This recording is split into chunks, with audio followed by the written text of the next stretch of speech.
Now I know what you're thinking. Why am I live streaming again? I normally only live stream once a day. But after taking a little bit of a break, I felt like I really should continue streaming because I'm enjoying what I have seen so far. So we're back once again with another live stream. This will probably be the only rare occasion where I actually stream twice in a day. So I doubt this live stream is going to go as long as the 4-hour one that I've already done for today. So it just depends on how I feel going into the rest of the night. So it just depends. But we're going to continue from right where we left off. So, without further ado, let's get started right away with today's adventure and see what's in store for us. Along thee! As the heavens burn. Burn with me? I'm sorry, I am a huge Doctor Who fan. So, have you learned aught more of the final days? Then the journey was well worth the risk. No doubt your newfound knowledge will be a great boon to us all. Unfortunately, during your time of the first, events here have taken a turn for the worse.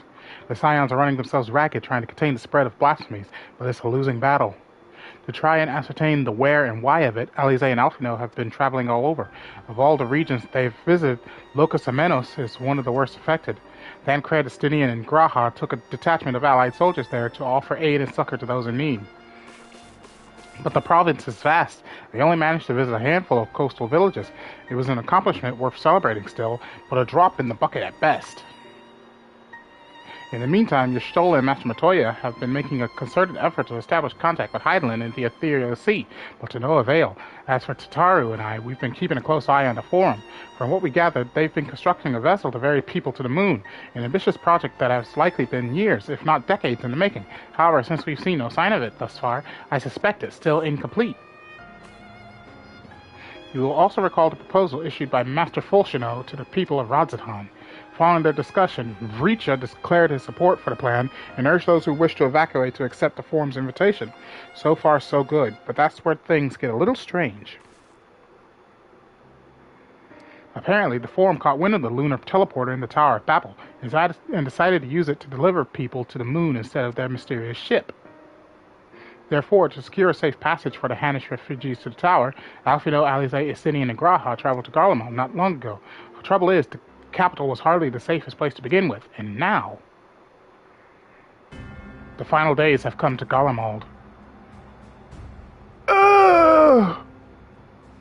Shortly after our friends arrived, they were sent to rendezvous with Master Fulshino. Then panic broke out and our communications were severed. From what fragments we were able to make out before the link shell went completely silent, we could only assume the phenomenon has spread to the capital. It's spreading! The others need you, Yami. Please, you must help them.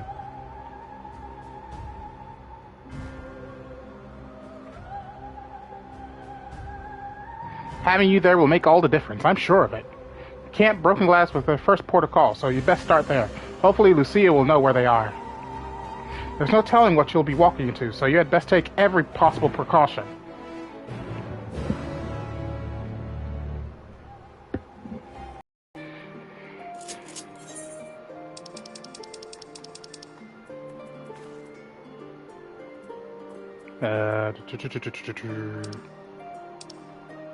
There.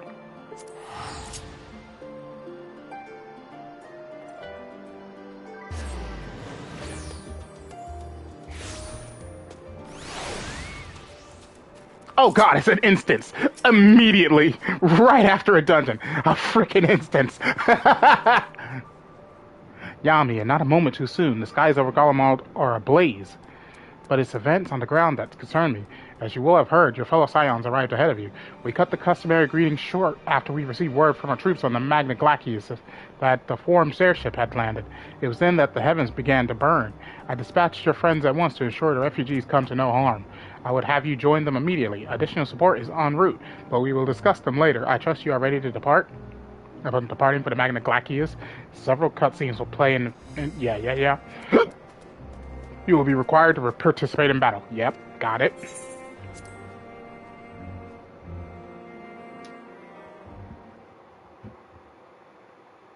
Earlier on the Magna Glacius.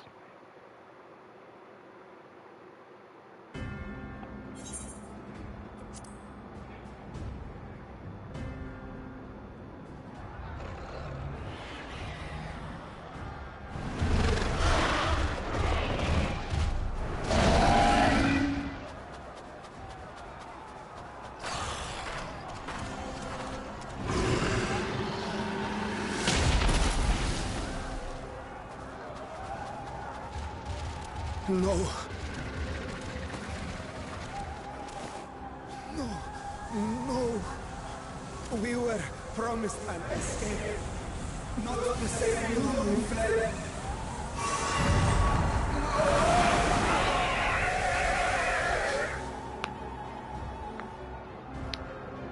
I shall not meet my final days here in this blasted waste. Calm yourselves. Your panic is our greatest enemy. Come, we must build a line of defense.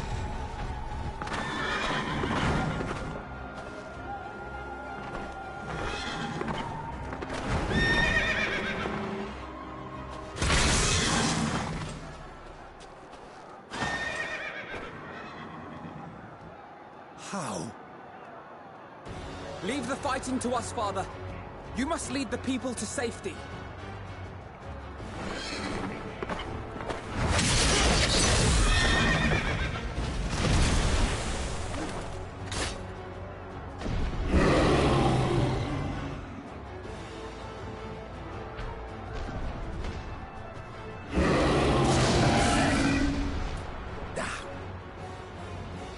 I can handle this pair. You? Shall tend to the refugees. Let us be about it.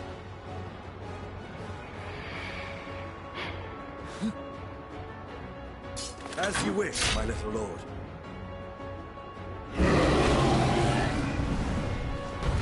Oh, am I playing? Am I playing Alpha now?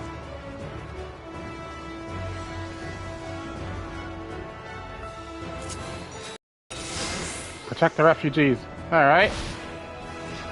I'll command the beast's attention. See to the wounded. Help is at hand.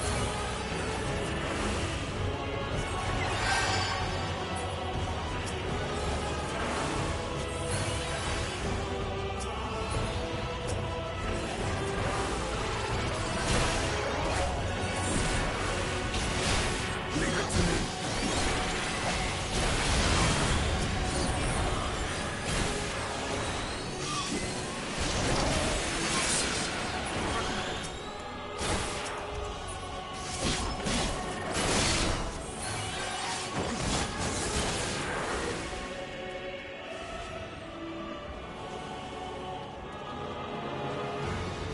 Oh god. Oh god.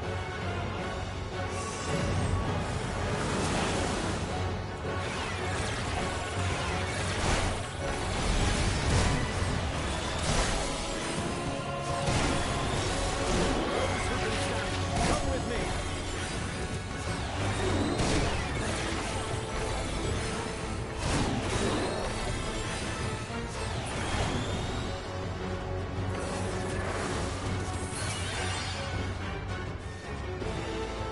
You're safe now.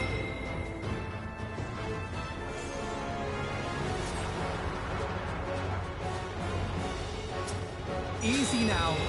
Deep breaths.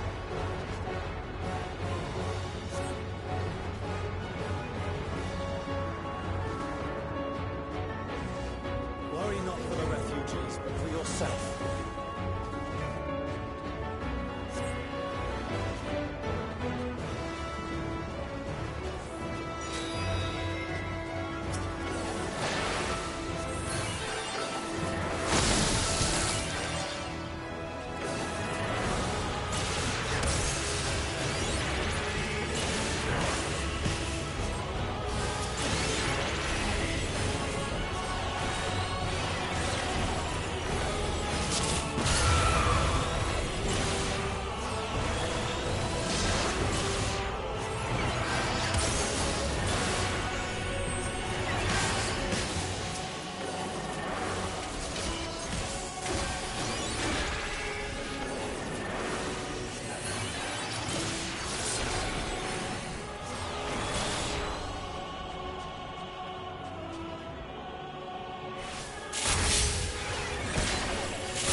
What? What on earth is that?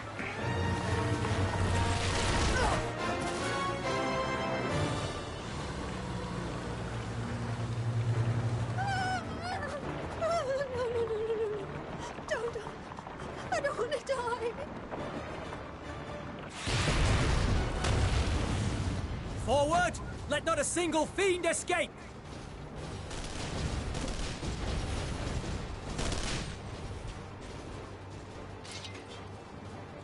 Wait, that's... Euless and the army. So, you've recovered then? In time enough to be of aid, for once.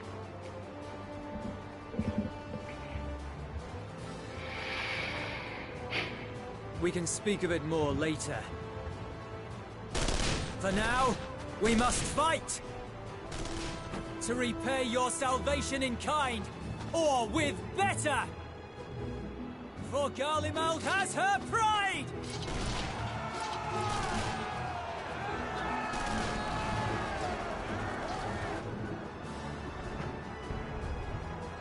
Of that I've no doubt.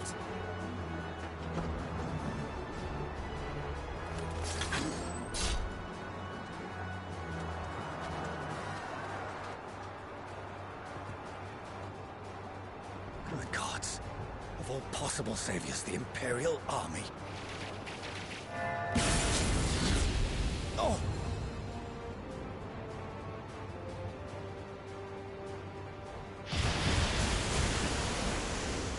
I had hoped to take all of them down at once. Think a withdrawal might be in order? Oh, sod that. You know who would never abandon these people to their fate. She's talking about me. To be devoured by their former friends. That'd be beyond cruel. These beasts must fall here and now. Well then, I'd say it's high time we threw caution to the winds. So long as you spare me the heroic sacrifices. Now, let's go! Oh, I get to play as Alize now. All right.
Oh, crap! Crap!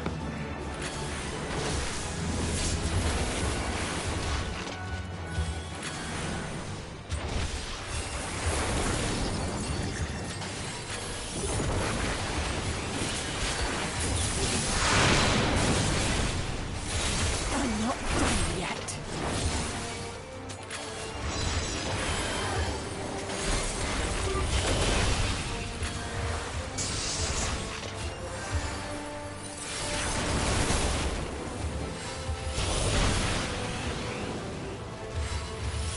Need a worry about?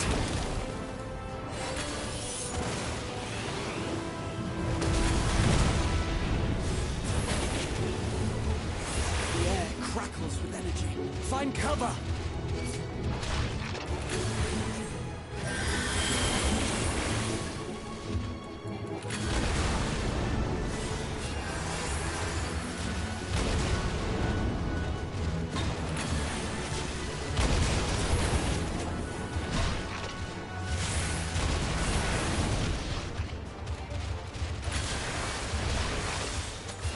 As they say, turnabout's fair play. Oh no!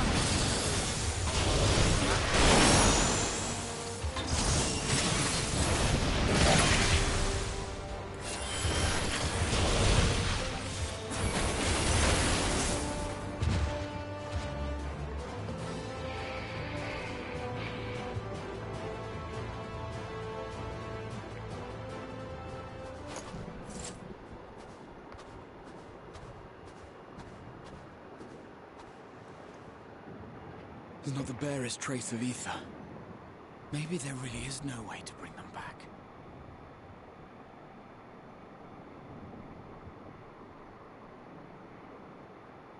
Thank you for saving our lives once again. I remember you, from Purusha. You helped us there too, didn't you? Ah, you're from Palaka's stand. I'm glad you're still in one piece.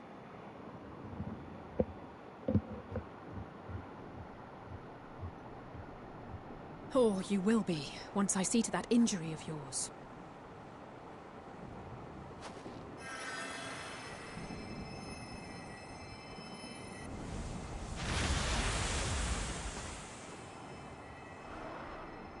Look out!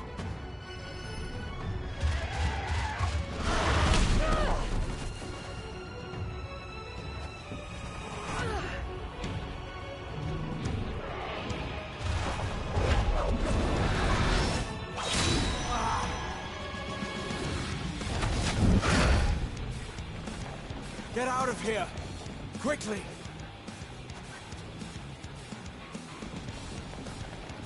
I won't lose them! Not a one!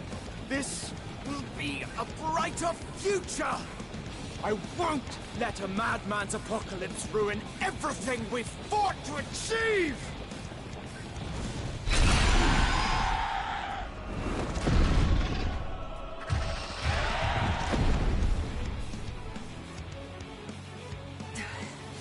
Get it together, Alizé.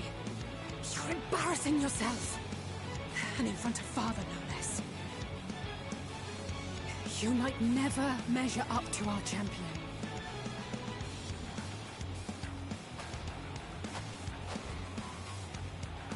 But we ask too much of him as it is. You mustn't let our sword in the darkness fight alone.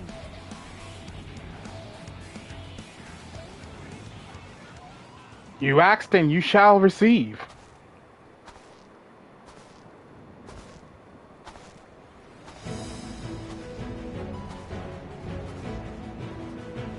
Oh!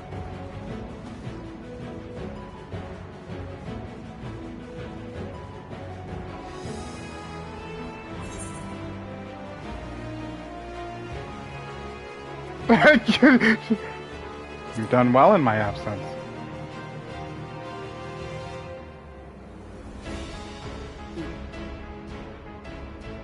I can look after myself, you know.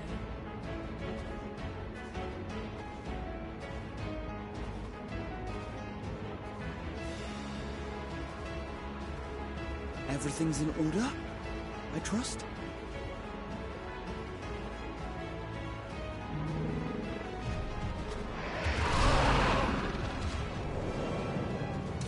I've had enough of this rabble. Come on! I just noticed it. They actually tweaked the animation for when a samurai draws their blade. It used to be like if they're pulling it right through the sheath instead of actually drawing it.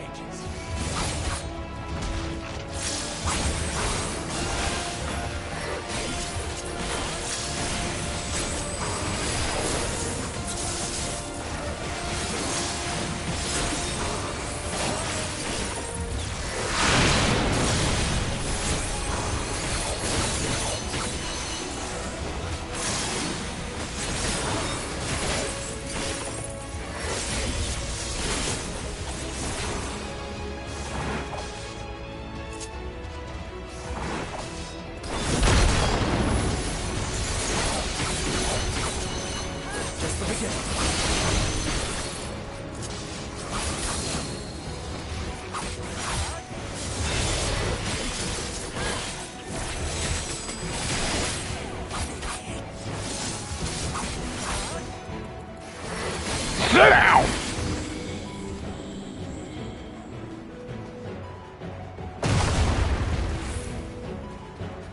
I had a feeling I'd find you. Oh, hello, Athenian. This should be the last of the worst troublemakers. With me!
Alfino, I'm so sorry.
You must board without delay. The ship will depart ere long.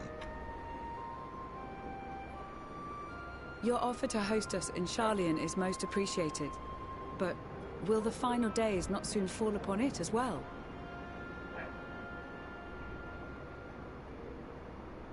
Your hesitation is not unwarranted.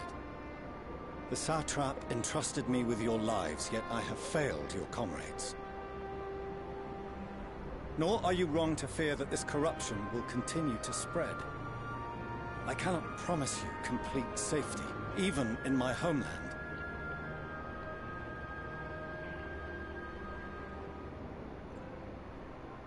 What I can promise is that I will do all in my power to protect you.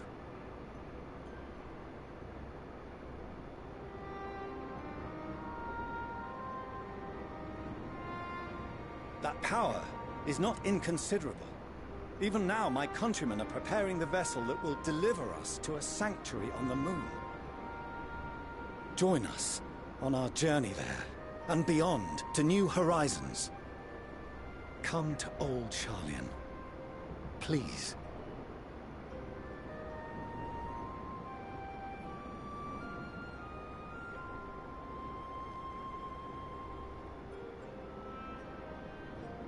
We would be fools to refuse such a generous offer made in earnest.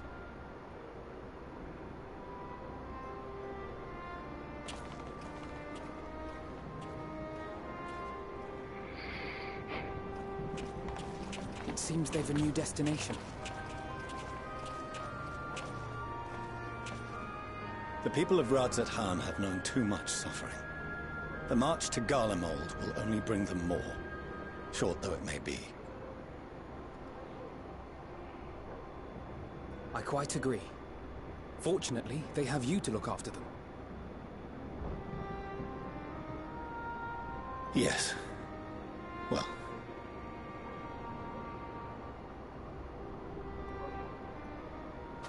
Behind you! Just there!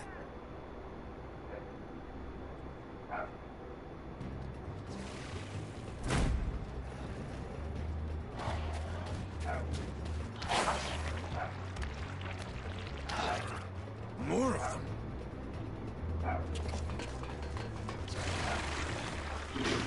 Wait, isn't that our old buddy from the beginning of the... Oh. Well, hello, Xenos.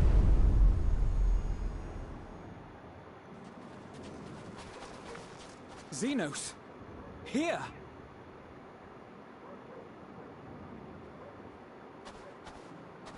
You'll be all right. Hurry to the airship.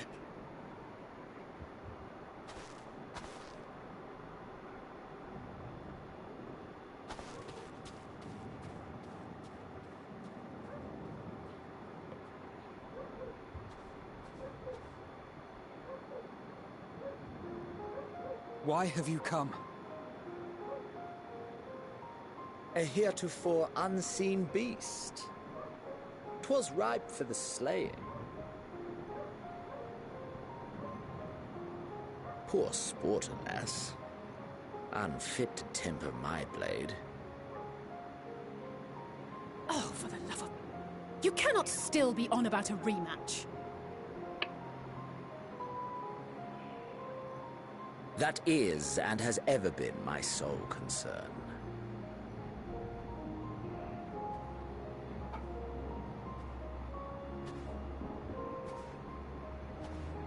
You, on the other hand, are fixated on a different quarry. Your passion pales before mine. Yet neither hate nor despair seems sufficient to recapture your misdirected bloodlust.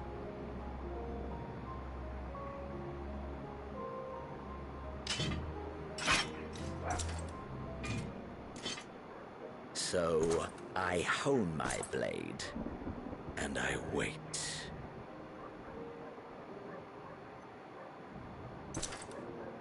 That's it. That's all you care about.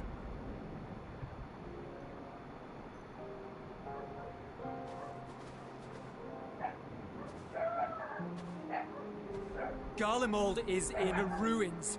Our homeland, the nation you rule, is as good as gone. Along with so many of its people. Not just soldiers like us. Not only those who fought and killed for power and duty. Innocent civilians.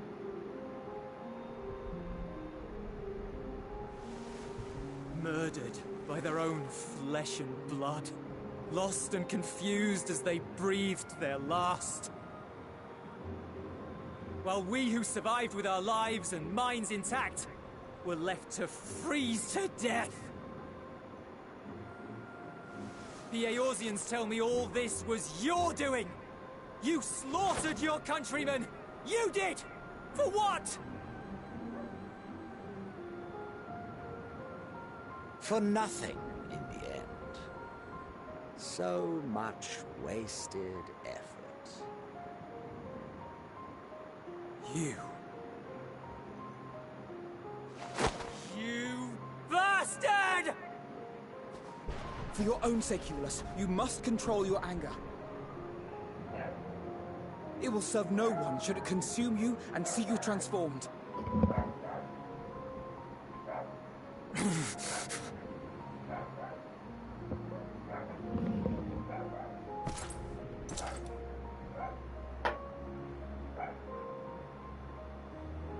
Would you be happier had I a good reason? What? If my motives met with your approval, would you no longer resent the outcome? If so, then perhaps a beast's skin would suit you better. Duty, honor, morality. All constructs of convenience when put to proof. Surely the war taught you how easily power becomes the tool of the self-righteous. How the people's justice was merely a means to their ends?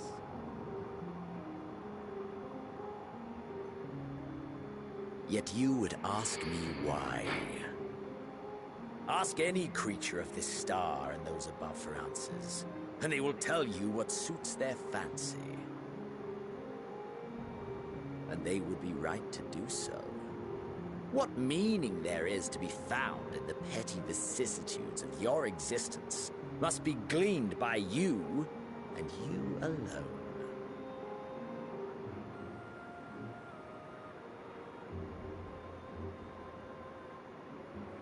Should you seek it in battle in the fruitless pursuit of my demise, then come. Assume your rightful place as a notch on my blade.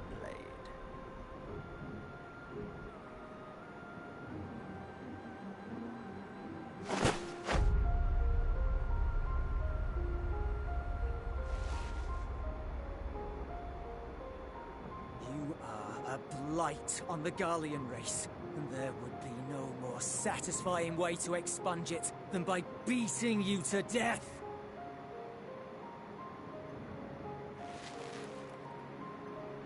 But I will not be party to another tragedy. I refuse to lose anyone else because of you. So go. Go! And may we never suffer your madness again!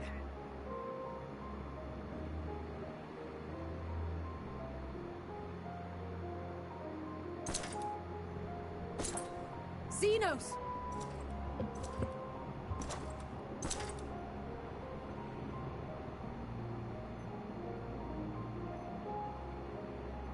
Perhaps you found meaning in living this way. I cannot deny you found strength. Yet if you only pursue your hedonistic pleasures and pay no heed to the plight of others, then no one will give you the time of day.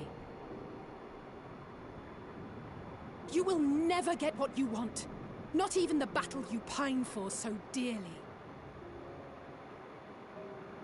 You'll be alone for an eternity, and you'll deserve every agonizing second of it.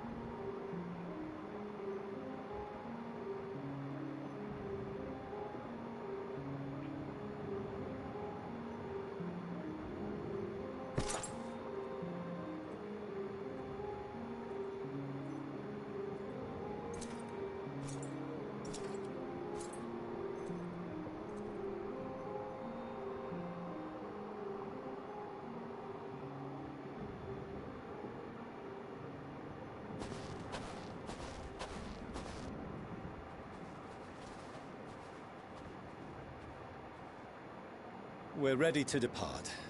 The refugee ships will be leaving shortly, but I've asked mine to remain for the time being. There's room enough for you to join me on it, if you wish.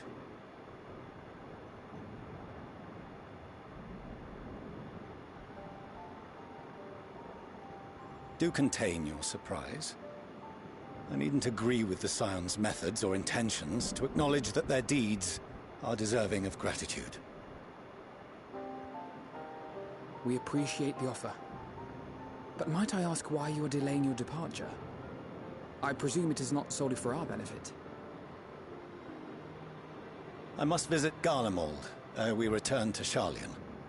Having caused such an uproar, 'tis only meet that I explain myself to the Ilzabard contingent.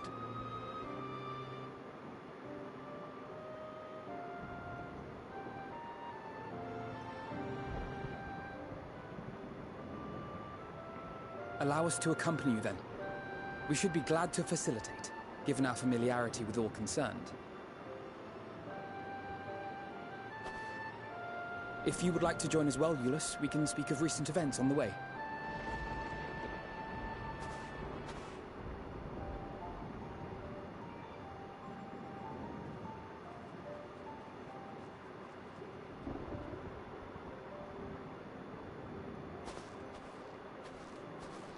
He'll be after your seat on the forum next.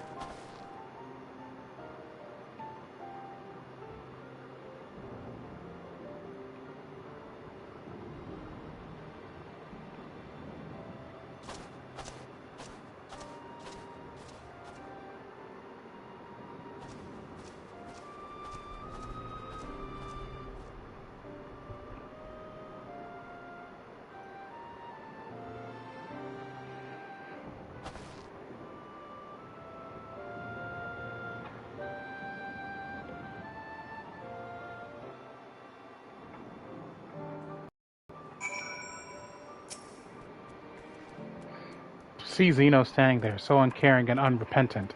Gods, I don't know what came over me. I just blurted out the first thing that came to mind. But looking back on it, I stand by those words. I would say I hope they won't incite him to further villainy, but to be honest, I doubt he even remembers what I said. Anyway, enough about all that. It's good to see you again.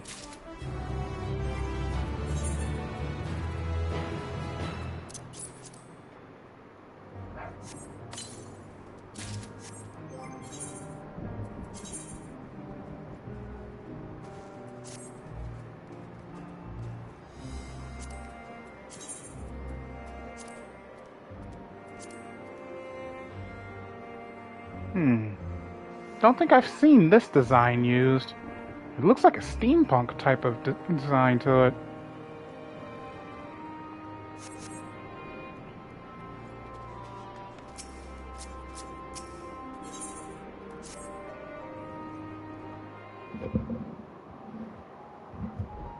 No major injuries then.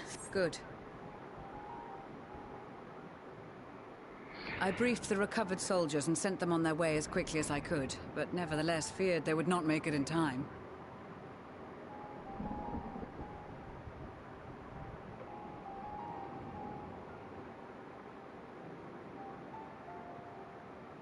The additional support was invaluable. Your men saved more than a few lives.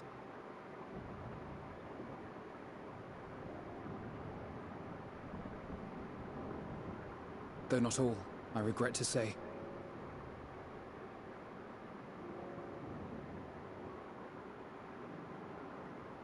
I take it that I'm addressing Lucia Junius. I'm the Forum's envoy, Fortuno Leveilleur. And you are owed an explanation for these most dire developments.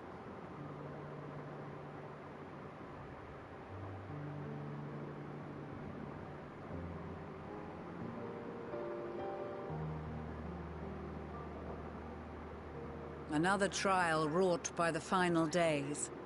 I was beginning to suspect as much. You doubtless feel some consternation having been forced to abandon your original plan. But trust me when I say you were right to send the refugees elsewhere. Beasts have been sighted within the capital. Perhaps it was a stroke of grim fortune that the population was decimated beforehand, as they've yet to appear in any great number, but in time. In any case, Maxima leads the remainder of the contingent in an effort to cull the creatures and evacuate the populace as we speak. Once the airships have taken to the skies, I pray your men can be persuaded to join him. You'll permit us to retain our weapons? I wouldn't have sent you after the Scions were I expecting you to stab them in the back. And I, for one, would not consider past transgressions more relevant than future contributions. Regardless of the circumstances that saw us at odds before, we need men of courage now, more than ever.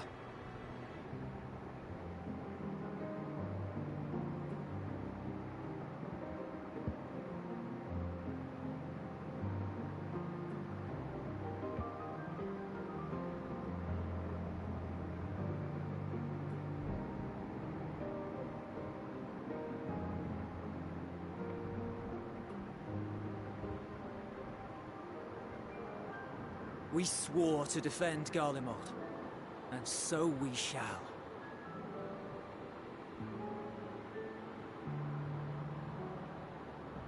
It seems you have everything under control. You will excuse me then, for mine own duties await. A moment, Master Fortuneau. You did desire to express your appreciation for services rendered, did you not? I did. Though if you intend to again ask that Charlian alter its course, you will find my gratitude insufficient. 'Tis nothing so onerous. I wish to hear the details of this grand endeavor of yours.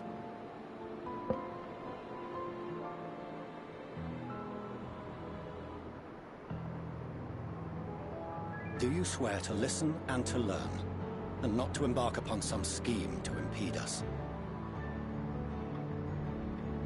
I swear.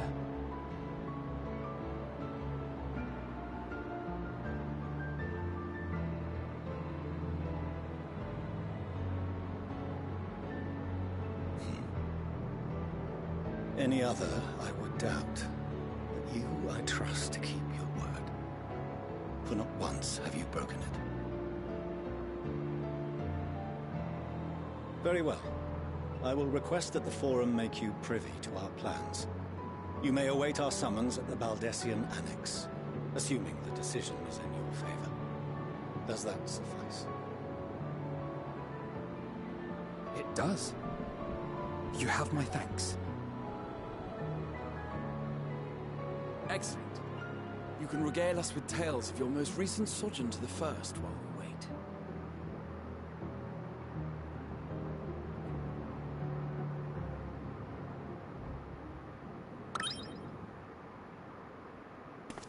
Did you hear something just now?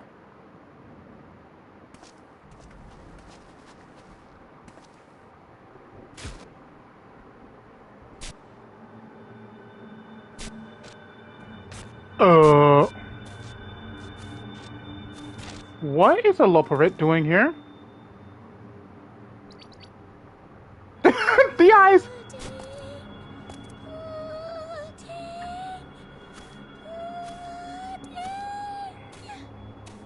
What is a Loperit doing here?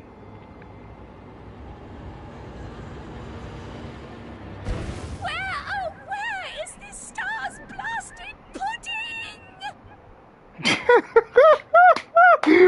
What is wrong with this rabbit?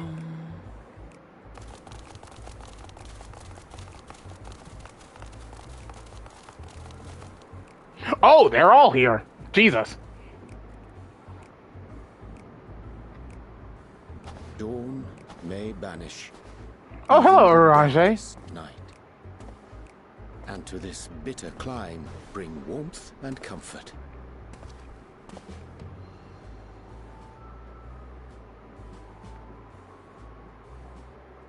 'Tis heartening to see such an assembly upon my return. I thought often of you whilst I looked down upon our star's brilliance from the moon above. Yes, but what are you doing here?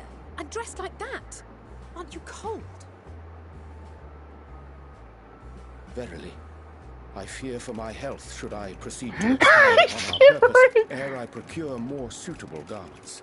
He's shivering! Bruh! Then allow me to summarize. We're here because none of you lot are up there. Nor has anyone deigned to send word about any changes in the plans. It's rude, is what it is. At least that's what I thought at first, but then folks got to wondering if you weren't in a spot of bother, so we decided to take matters into our own hands. Come down here and help, if our help be needed. So she says, but it's also something of a convenient excuse to visit Etheris. Urianger made it sound absolutely marvelous. More so before the impending doom, but still. And it's not like there will ever be a better time. What with the aforementioned doom? Can we stop talking about doom and gloom for... They say yet not an ounce of pudding to be found. I must suffer Urianger's inferior works no more. Something's wrong with that rabbit. Hey! Maybe consider the plight of present company before you go blathering on about pudding and doom? Ahem. As I was saying, should you require any assistance with whatever, we are at your disposal. We were born from Heidelin's love for the lives of this star, so naturally we would much prefer to see them continue. Twiddling our thumbs up on the moon is hardly conducive to that, though, is it? Aye, not when you've all got such precious thoughts and feelings and hopes for the future deserving of more active preservation. Speaking to Urianger made us realize that while we've carried out our duties to the letter, we've failed to fulfill them in spirit. From there, it was just a hop, skip, and a jump towards resolving to do better. So please, show us how. Help us help you.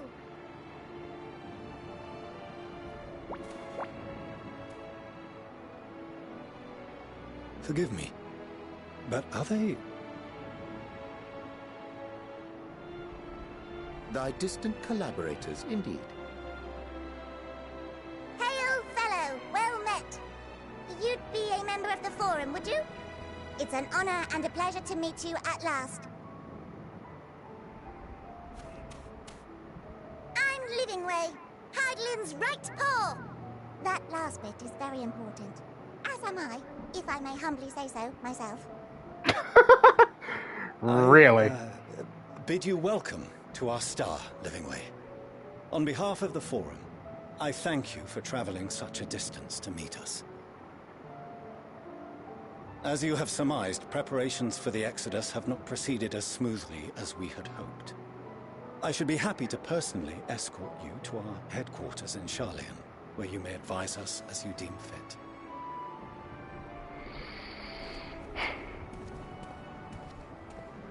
'Twas with reluctance that I set aside the great work of readying the moon for habitation. Be assured that I did so only after the Loperites made plain their earnest desire to come hither, and I myself felt a growing certainty that their contributions here would prove invaluable. 'Tis trite, perhaps, but I followed my heart.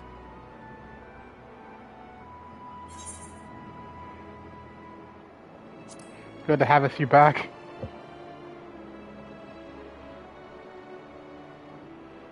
For a time, at least. Nevertheless, 'twas worth the journey to find present company well. Wilt thou attend us at the Forum and lend thine own wisdom? That rabbit is still wanting pudding! Give this poor thing some pudding! Moving before Urianger catches his death. Even I'm freezing out here. Oh, I dare say you'll warm up quickly once you're aboard the airship. Sat shoulder to shoulder with our fur-covered friends.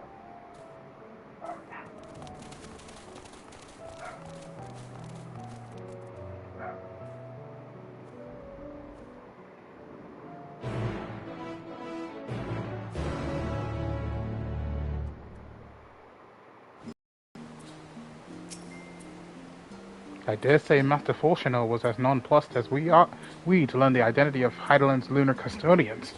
As he will soon discover, they have much and more to offer the Forum. Might I suggest we return to the Annex forthwith? We may yet have time to discuss thy recent adventures ere we are summoned to the Rostra.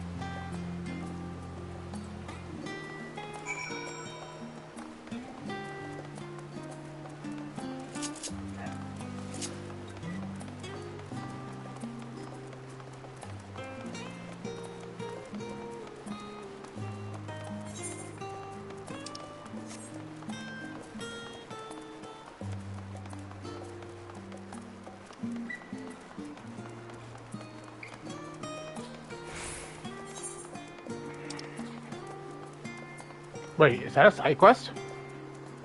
The specimen came...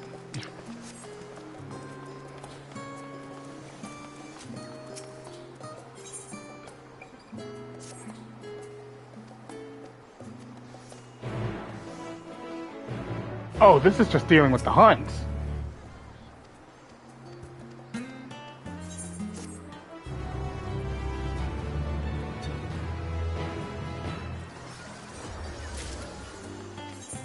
Let's see here. There's a couple of quests here. Looks like 2, from the looks of it. Are they worth to go after, though? Let's see. See if they give gear, I'll do them. But other than that, I don't need to really do any side quests anymore because I'm at level 90. Okay, you do not give gear, so I'm not bothering.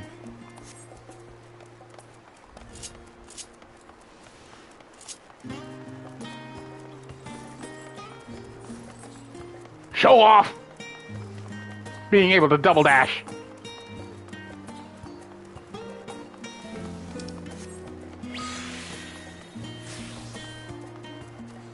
A locked box. Should you choose to undertake... Oh. Fine, I'll do it.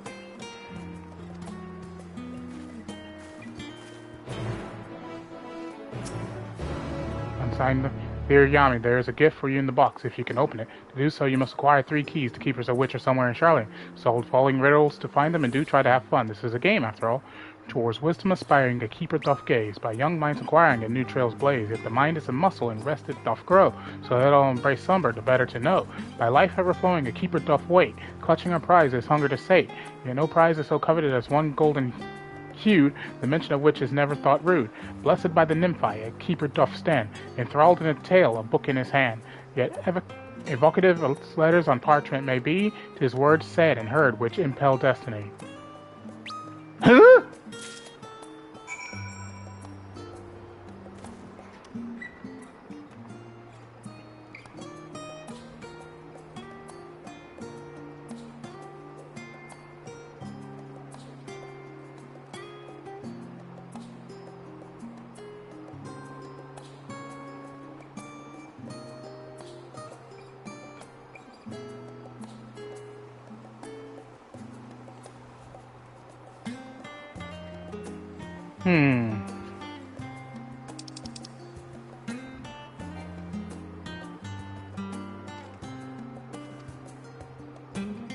Towards wisdom aspiring, a keeper doth gaze, by young minds acquiring and new trails ablaze.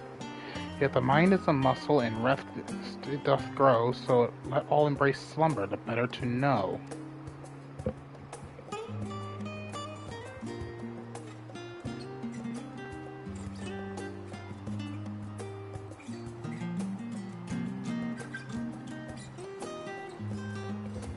Well, this one... Okay, I'm guessing they're all talking about NPCs instead of actual places.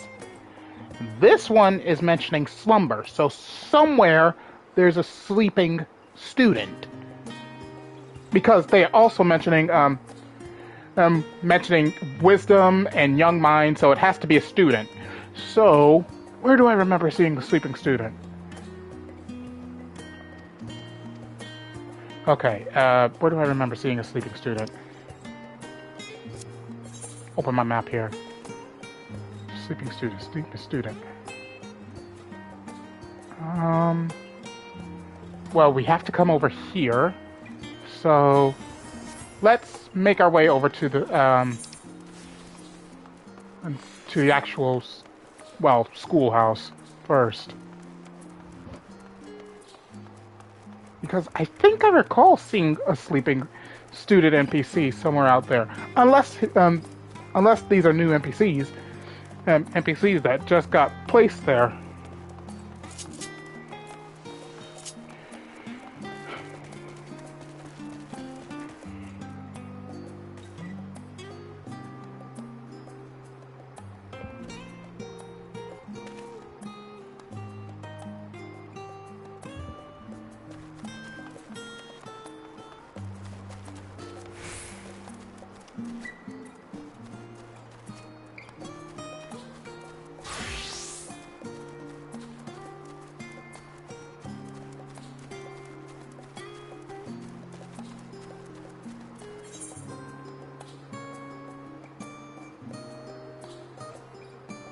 If I'm correct, there's one right here, if I'm remembering correctly. Yeah, right here. And they mentioned slumber, so let's see here. What if we doze off in front of them?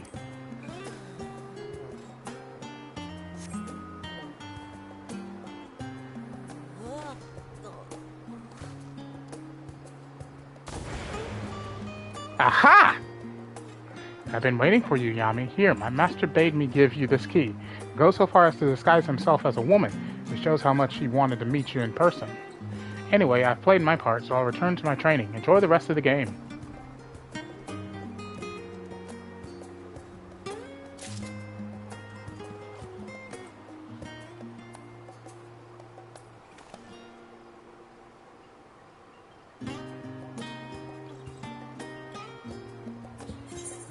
Okay.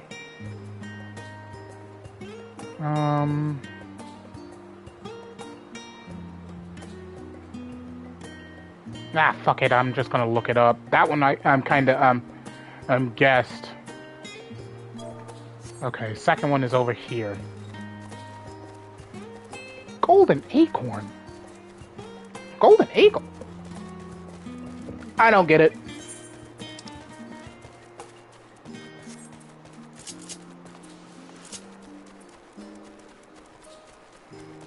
I wonder what's going to be in the box.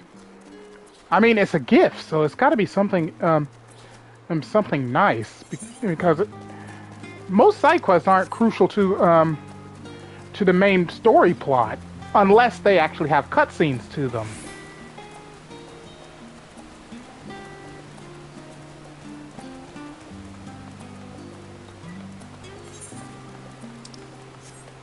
But this one's the first time that a side quest gives a gift, like an actual gift, an unknown gift.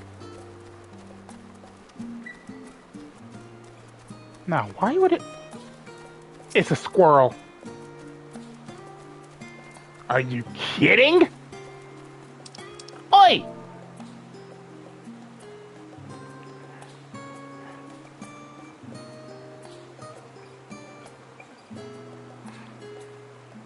Golden acorn! Well done, my friend. From the tales I heard about you, I expected you to find me in short order, and you did. Heard from who, you ask? Oh, just a man I admire. It was due to his influence that I decided to train under the same master. What joy to see him again after all these years. My disguise I chose because I felt it'd be a good match for him. Quite convincing, don't you think? Ah, but before I forget, here's your key. I'll let you get back to the game, but when you have a moment, I'd love to hear some of your tales.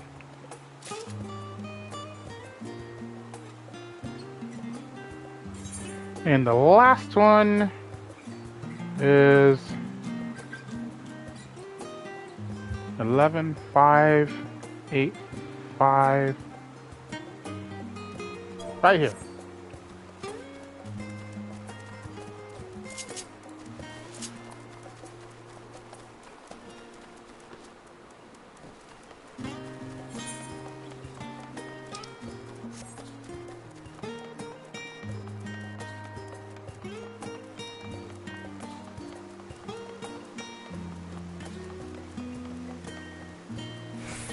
Ah, they're up there.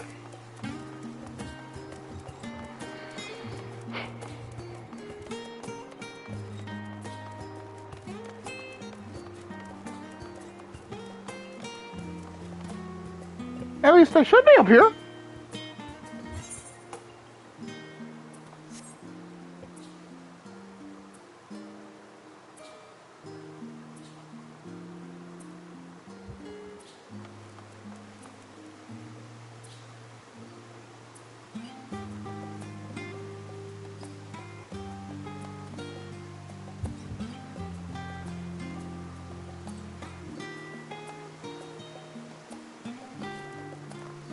They said there's an NPC. Oh, wow. They didn't load in. Greetings, Yami. That you sought me out means you've read the letter and solved the riddle besides. Of all our master's pupils, your comrade is the least poetic by far. But that's never stopped him from trying to woo the ladies with song. He truly is hopeless. Still, it's good to see him hale and whole. From what master tells us, he's been through a lot. Next time you see him, do pass along my regards. And here, of course, is your key. Who is your master? Wait. All three of them were technically ninjas and hiding in plain sight. Is this a quest from Thancred?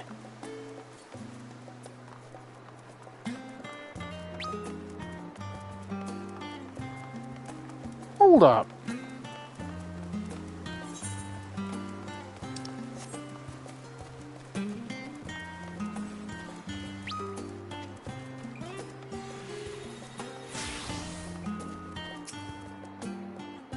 Keys unlock the box, which you open to reveal your gift, along with another letter. Dear Yami, allow me to congratulate you for solving the riddles. As promised, the gift is yours to take. A long time ago, Master Louis... It's Thancred! Master Louis Swallow left a little troublemaker in my care. At his behest, I taught the boy everything I knew in the ways of survival and infiltration. After years away from these shores, the boy has returned to man. By the set of his face alone, this plain he has matured greatly. A product of his time with the Scions, I do not doubt. I thank you for being there for him and ask that you continue to do so. Lastly, I ask that you forgive me for not saying this directly. In spite of myself, I've never been good at expressing heartfelt sentiments in person, hence this letter. The manner of delivery, at the very least, I wish to make interesting, and I hope you derive some enjoyment from it. Are you serious? The gift was the gift was a piece of gear.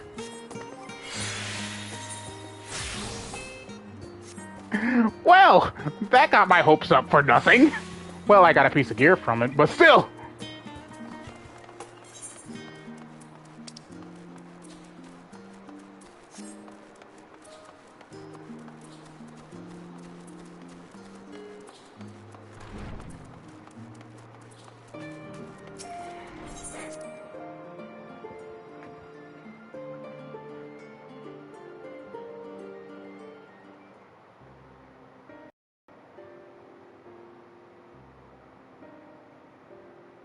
Is it voiced?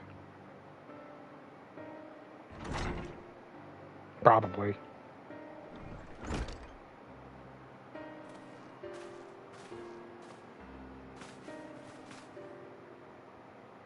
Nope, not that I'm complaining, Urianger, but I wasn't expecting to see you quite so soon. Nor I thee. In extolling the virtues of Atheris, I did inadvertently awaken the Loporits a desire to avert our beloved star's demise. Cryle tells us you have obtained new knowledge that may aid us in our ongoing efforts. I have news to share regarding our study of the ethereal sea, but your findings are certain to be of greater interest, and so I would rather hear them first. To what revelations did Heidelin's Elpis flower lead?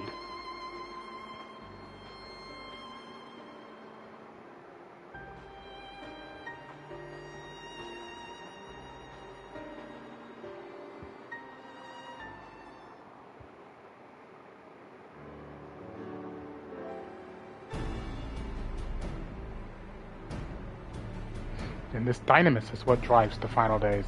If it and Akashar are one and the same, this all but proves Nidhana's theory. Were an entity, through sheer force of emotion, to channel this vast dormant reservoir into a raging river, its power might surpass even that of ether. But if our star is so replete with ether, said entity would need to be outside its influence to effectively manipulate the dynamis of the great expanse. Meteon. or rather the sorrow and suffering of fallen civilizations that she has been hoarding for millennia. Untold anguish and fear and hatred, drawn from every corner of the universe, all for a single purpose, the destruction of Atheris.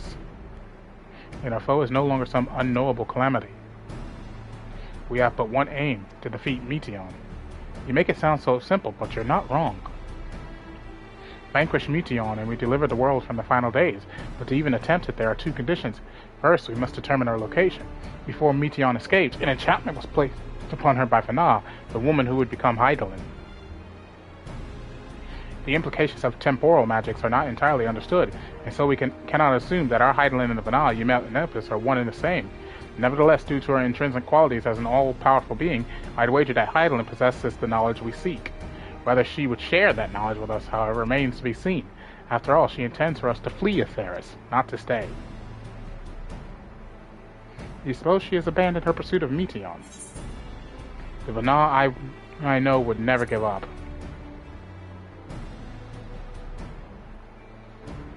That's my impression too. Otherwise she wouldn't have used me as a conduit for her will, or provided clues such as the Elpis flower. I believe she has been waiting for mankind's answer to Hermes' question.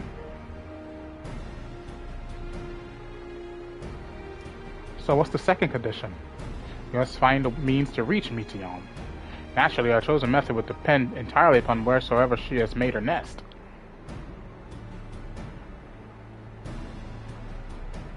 The communing with Hydaelyn must by necessity come first. Did you and Master Tomoya have any luck with your investigation into the Ethereal Sea? Sadly not. Though we enlisted the help of Arenvald and other Echo-blessed allies, we couldn't detect so much as a whisper from Hydaelyn, even from within the Antitower. Master Tomoya is of the opinion that in the years since abandoning it, the Forum has found some other method of receiving instructions from Hydaelyn. If so, it would most likely be some form of apparatus for observing the Ethereal Sea, built closer to home. Sorry to interrupt, we've just received word from the Forum. Your presence is required in the rostro, where they intend to discuss the Great Exodus. Your father was able to persuade them. They're finally taking us seriously. Let's hear what they have to say.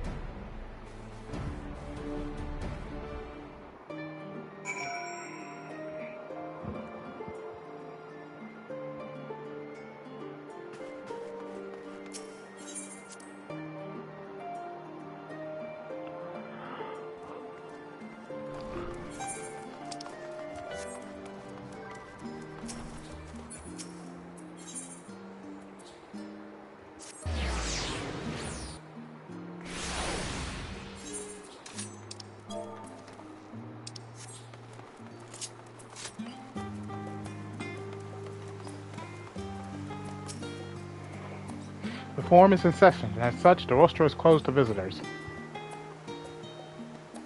A Scion of the Seventh Dawn? Very well, you may wait in the corridor. Of course, entry will only be permitted on the condition you leave your armaments at the door. Lest you forget, this sacred institution holds rational discourse in the highest. The implements of war are expressly forbidden.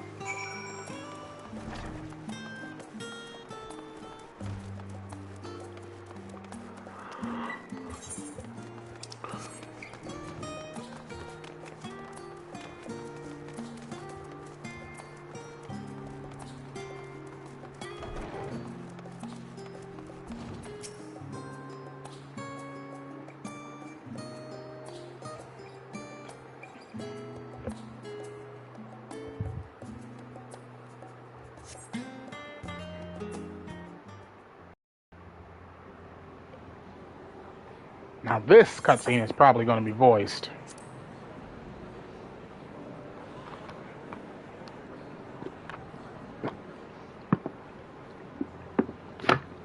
Good water.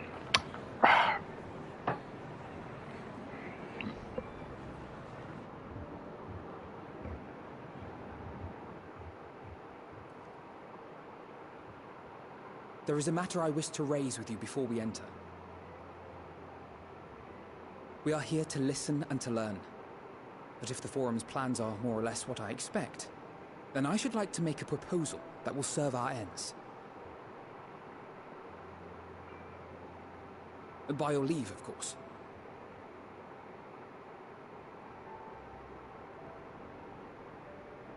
I don't see why not. Your words and wits have gotten us this far. Agreed. I will present our queries so that you may consider the most advantageous way to advance your proposal without distraction. Thank you, everyone. If I may have your attention, the ad hoc session will now commence. The purpose of today's assembly is to brief the Scions of the Seventh Dawn, at their request, on the Great Exodus. You may enter.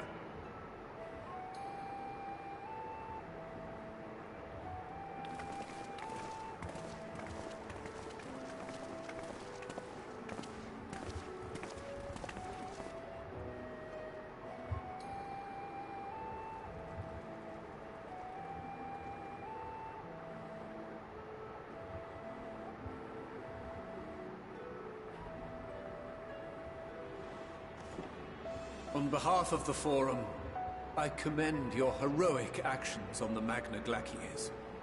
We shall not soon forget your service to us and the people of Radzat-Han.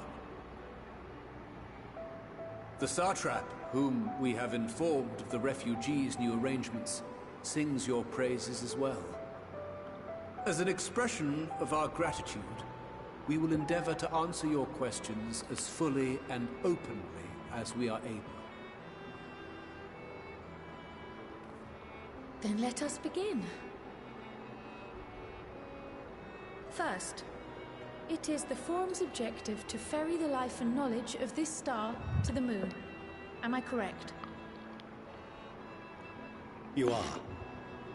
It is for this purpose that Charlian has labored these many long years. We have collected biological samples and scientific records from across the star. When the time comes, they will be moved from their places in Labyrinthos on Numenor and conveyed to safety. Once that critical task has been accomplished, we will begin transporting the Charlian citizenry, which has been categorized into groups. The earliest arrivals are to ensure hospitable environs for those who come after. Following our people, we will send those of other nations in turn, beginning with our allies. Radzat-Han was foremost among these, but since the final days have already come to Thavnair, we saw fit to include the refugees with earlier groupings. An ambitious plan. You have accounted for the safety of all nations and tribes, then? As many as we can. And how, pray tell, do you decide who to leave behind? To journey beyond the sky is an unprecedented and immeasurably difficult endeavor. Introducing sources of inevitable conflict would condemn all to certain death.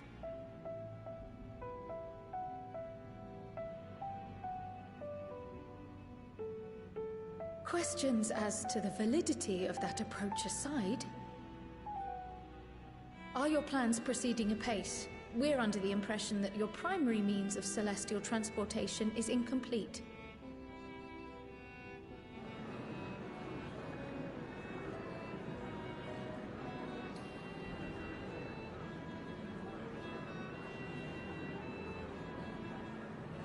If only in that it does not meet our optimal parameters, that is correct. This Ark, as some have taken to calling it, is fully operational and could be launched even today. However, the final days have progressed more quickly than we anticipated. At present, the ship is incapable of attaining speeds sufficient to meet our evacuation targets. Should we put the vessel into service, as it is now, we will be unable to travel to the moon and back quickly enough to complete the necessary number of trips. Precious lives and knowledge will be lost. Seven hells. Is there anything to be done? The ether burner, The primary means of propulsion, once the craft is in the space between stars, is undergoing testing to determine whether it can be made more efficient. Though cargo is being loaded for the initial phase of the Exodus, we are prepared to continue our experimentation up to the day before launch, should it prove necessary.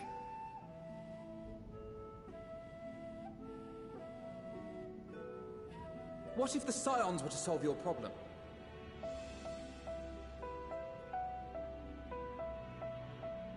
We shall help devise a means to improve the ether burner's efficiency, on 2 conditions. If we succeed, you must allow us to meet with Hydaelyn.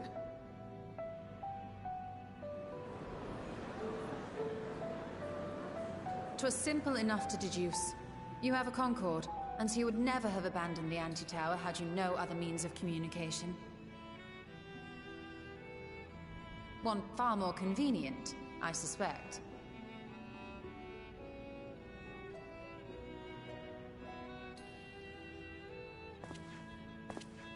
The second condition, also to be met upon our success, is that we be permitted to propose another use for your Ark.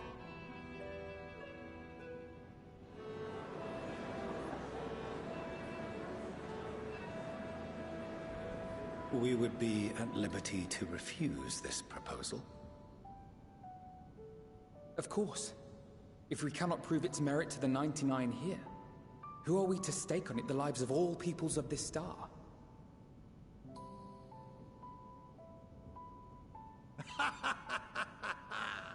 Delightful as always, Master Alfino.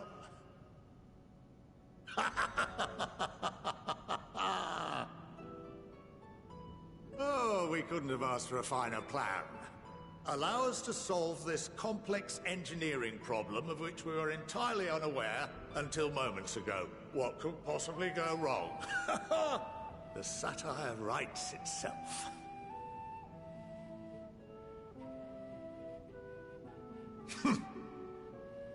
Yet, what field has not benefited from a change in perspective?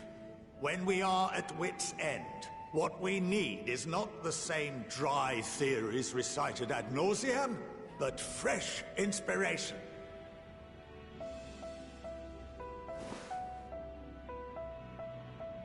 I, for one, have faith in my erstwhile students to provide it, and I find their terms to be perfectly acceptable. I always did like this guy. Order! Order! We have no time to waste on debate. I call a vote. All in favor of agreeing to the Scion's terms?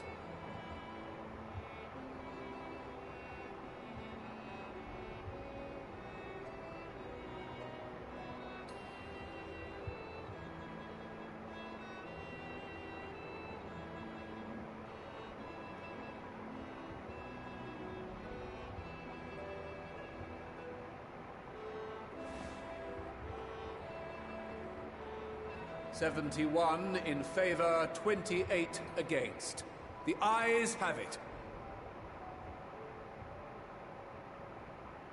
Fortuneau, as the architect of this project, you are the best candidate to show them its current state. And bear in mind that regardless of your personal misgivings, this is the will of the Forum.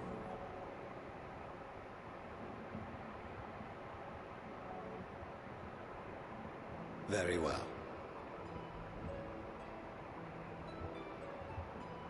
I call this session to a close.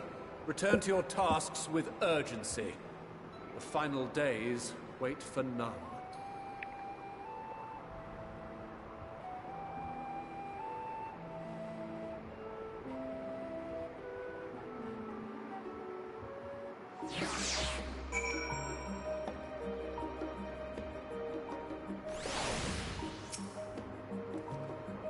Sorry about not letting the rest of you in on my plan. I was admittedly thinking on my feet for the most part. But since we require both a means of communicating with Hydaelyn and reaching Meteion, in the spur of the moment I saw involving ourselves with the completion of the Ark as a way to work towards both objectives simultaneously. However, we must first keep our end of the bargain by solving the problem of the ether burner. I'd like to think it is not a challenge beyond our combined expertise, or at least the expertise of our extended circle of associates. It might behoove us to learn how an ether burner actually works before we attempt to improve it, though.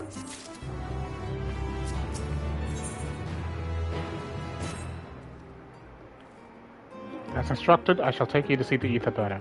Meet me outside the Archaon. I trust you can make your own way there.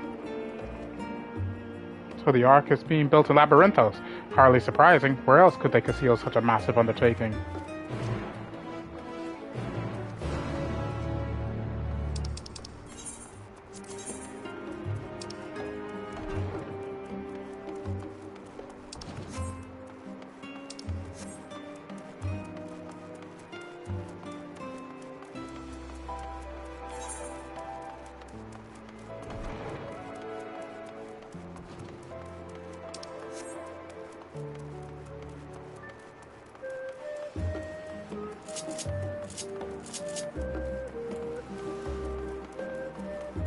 And now we're going back down to Labyrinthos.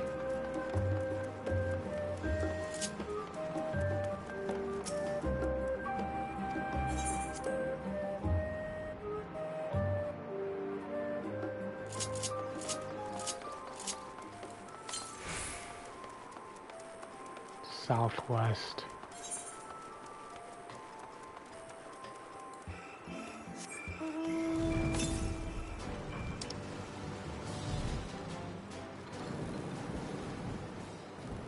Okay, I need to go that way, but...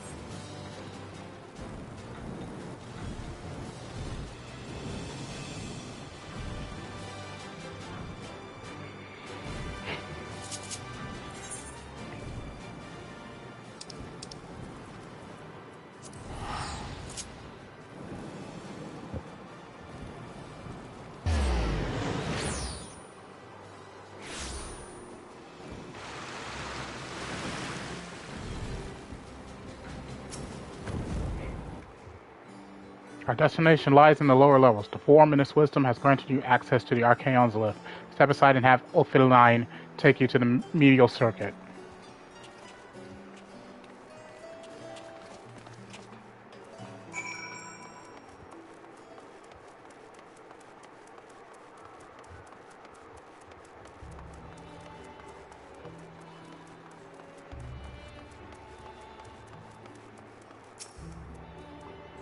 You wish to use the lift, yes? Yes, I do.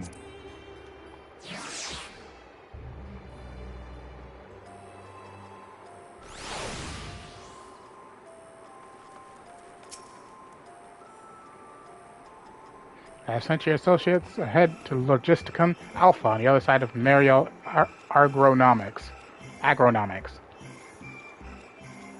Actually, there is something I've been meaning to... No, never mind. It can wait. Let us attend to the matter at hand.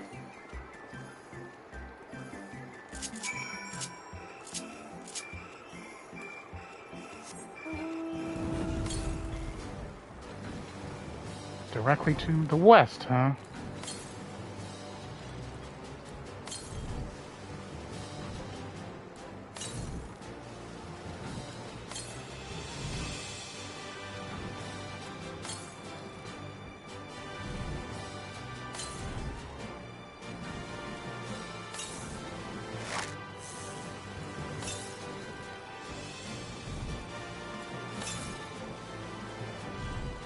Ooh, 177 yalms.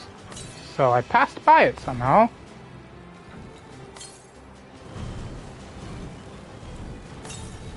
Must be over here, towards this tower.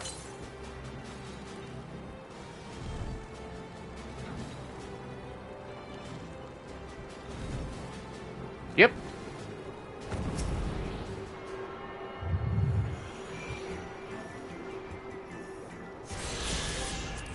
Okay, how many am I lacking here? A lot. I am still lacking 6. Well, we can move around and try and find them right fast.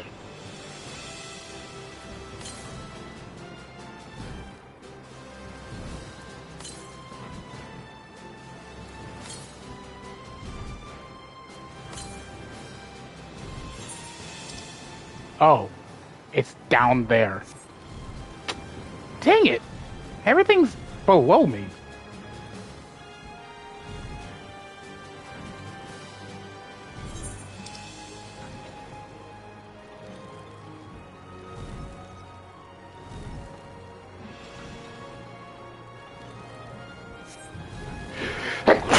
Oh dear. Thank you. I've been needing that all day.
You are to wait here while my father arranges for us to use the next lift. Here being Logisticon Alpha, where the atmospheric conditions of Labyrinthos are regulated. Water is drawn from underground and dispersed as vapor, stimulating the formation of artificial clouds and rain. By manipulating the temperature and air circulation, they are able to create the ideal environment for the growth and preservation of the biological samples kept here. They make their own rain! Hold on, how do you know so much about it? Why, Father brought me here as a child. What? And left me behind? Actually, you're the one who left me behind when you went off somewhere with Grandfather. The night before, I had been asking Father how clouds are made, so he decided to show me. It was fascinating. I peppered him with questions the entire time. 'Tis all too easy to take for granted the many interweaving aspects of the natural world, to grow inured to the wondrous. But having gained an understanding of the complex mechanisms employed by the Loperites in recreating a similar environment, I have come to view such processes in a new light. The subterranean gardens of Labyrinthos, the lunar prison forged to contain the ancient Zodiac, the habitations built for all mankind near the moon's surface, each unique yet undeniably similar. 'Tis no mere coincidence.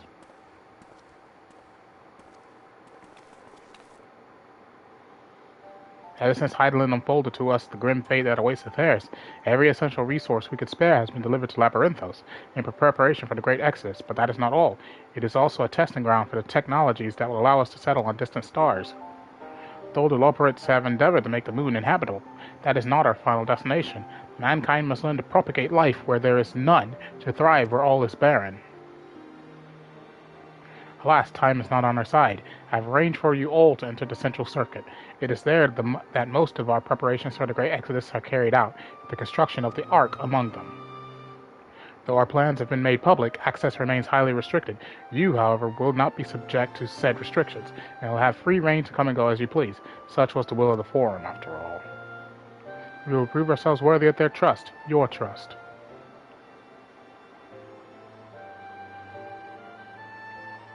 Then let us proceed.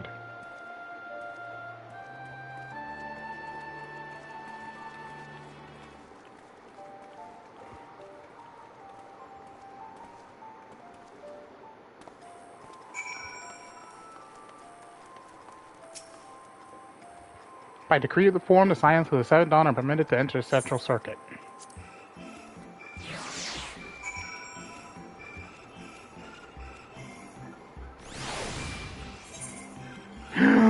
Finally! More places to explore. Wow. I still cannot get over this view. The Isabena is being constructed not far from here.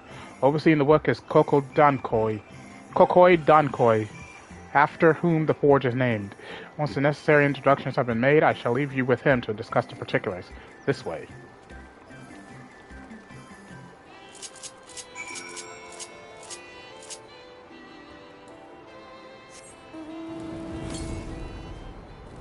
$192 yalms to the northwest.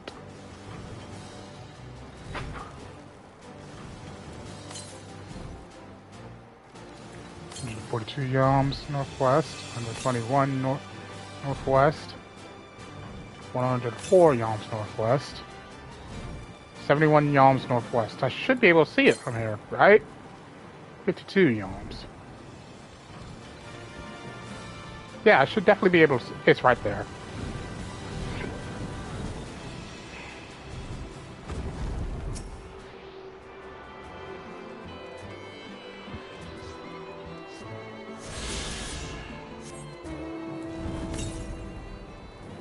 $478 yalms northwest.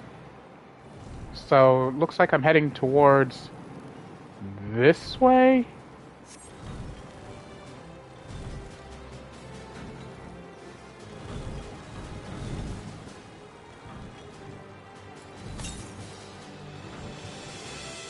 $11, 384, 363, 337, 318, 301, 284, 265, 250, 236, directly north. So I turn here. 199, 179, 163. So it's definitely up there.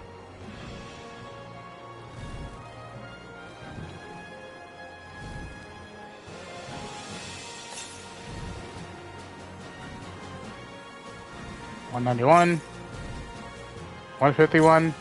There's enemies down here. 131, 103, 84. There it is.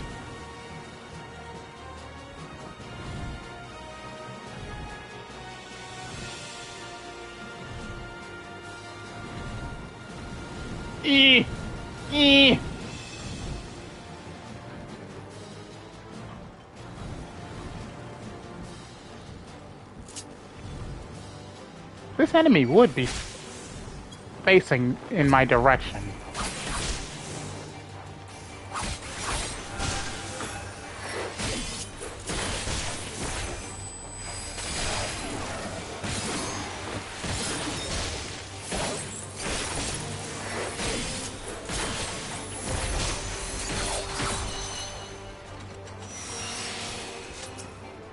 A car?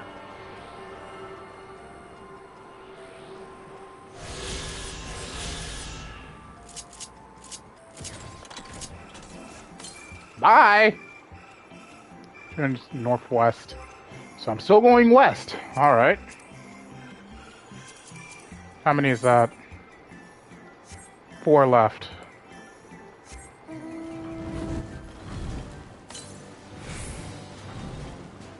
$186, 162, 148, 138, 130, 120. Huh? North of here? But I was just up there. There was nothing up there. 106 yalms to the north. So it's above me. Well, that's infuriating. That is actually very annoying because I was just up there and it said that everything was down below me. But no, now this is pointing to the north, meaning it's up one level higher. Which means I have to make my way all the way to the Aetheryte first, then make my way back up, and then back down.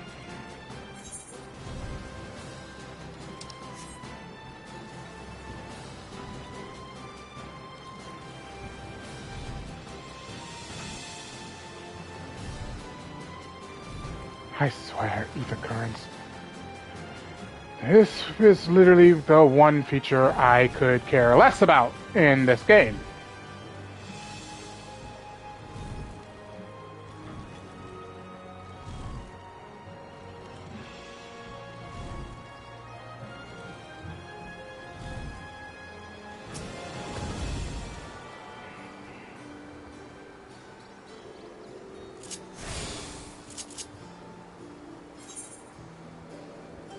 Alright, back up we go.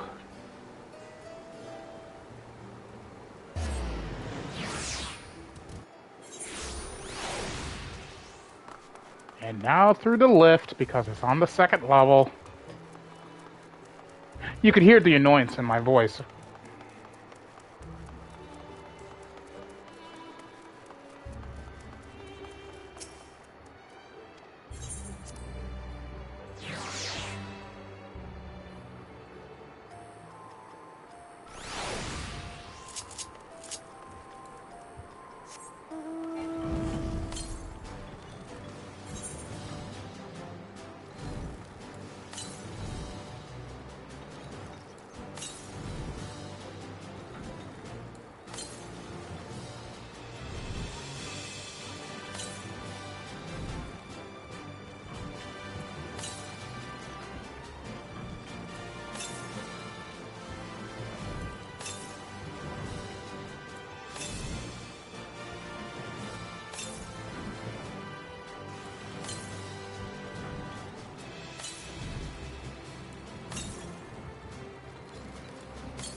Southwest.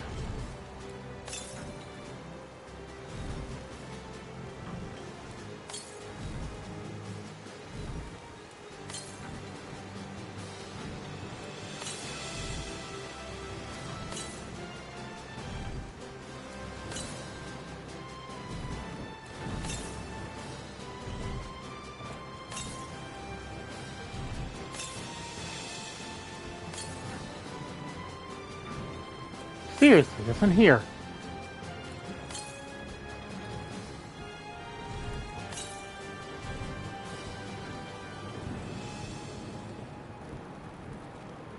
Yellowstone. Is it on the other side of this wall? No.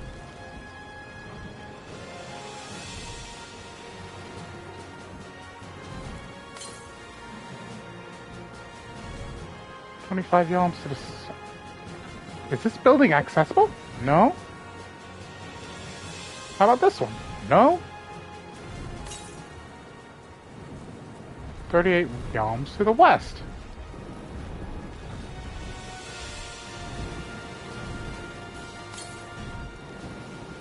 Southwest. I don't get it. I should be right on top of it if I'm... Unless there's another passageway that I'm seeing.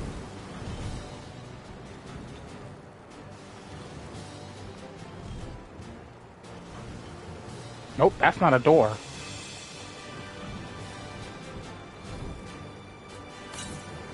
Huh?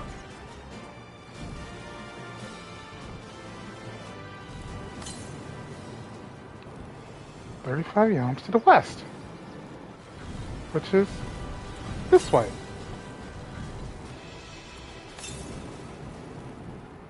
Southwest. Oh my God. It's up there. Meaning I need to go this way. Ascend the wall.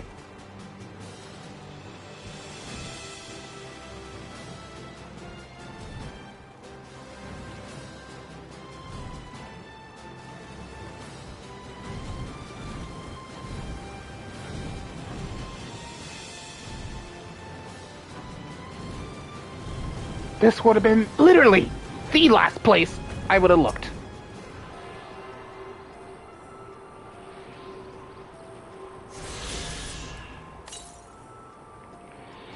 $332 yalms to the southwest, which means down below and directly west.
Northwest, so it's in front of me.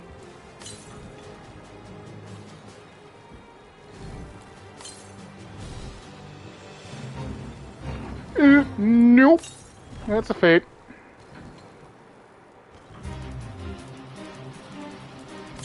And there it is. Right in the middle of a fate.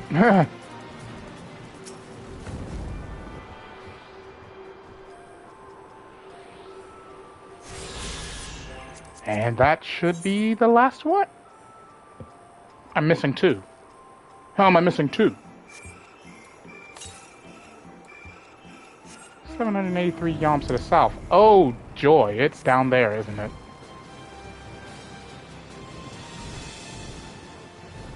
That's a level 90 monster. I mean, I may be level 90, not in level 90 gear.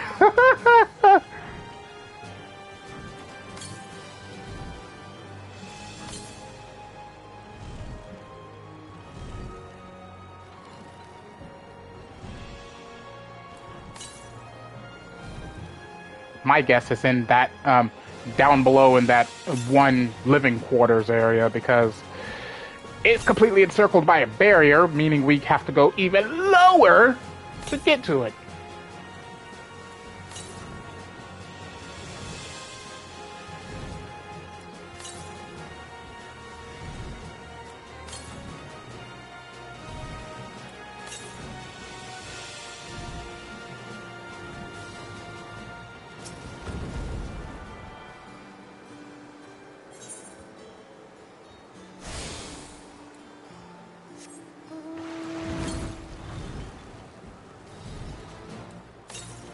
Then again, it could be just in one giant circle. Because that's exactly what I'm doing right now. I'm going in a gigantic circle. 264, 242, 227, 209, 194, 180, 165, 149, 135, 118, 103, 88, 70, and there it is.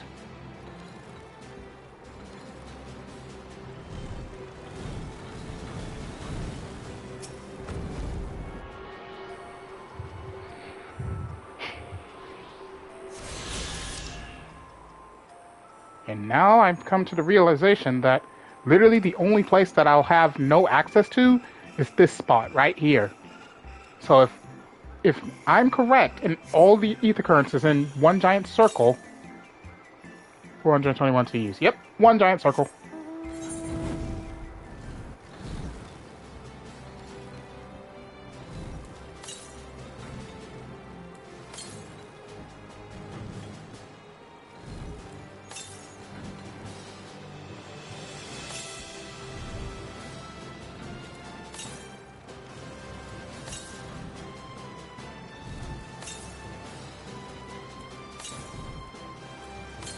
$184, 170, 154, 139, 122, 111, 99.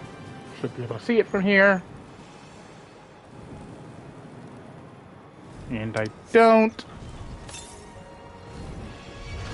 86, northeast, this way.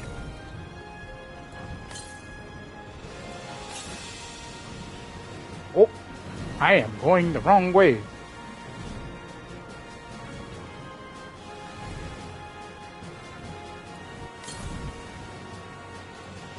Three, 2, 99. Oh, I'm going south, idiot. North. 73, 49, 35, northeast. Should be somewhere around this rock. Right there.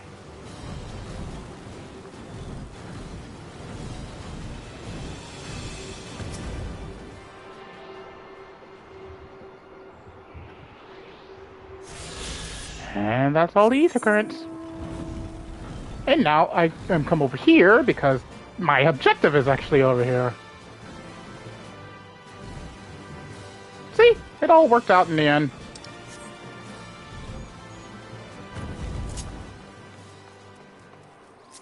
It's a Lalafell.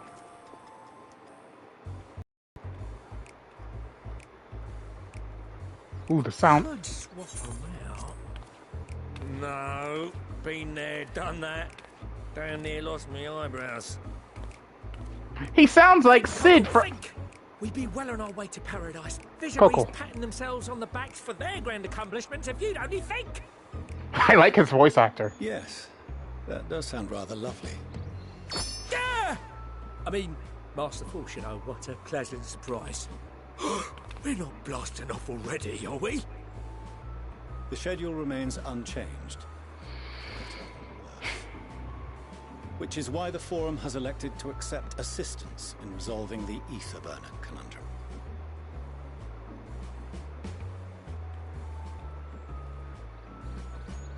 Huh. Not seen you lot down here before. There are Archons among their number, but engineering is not their expertise.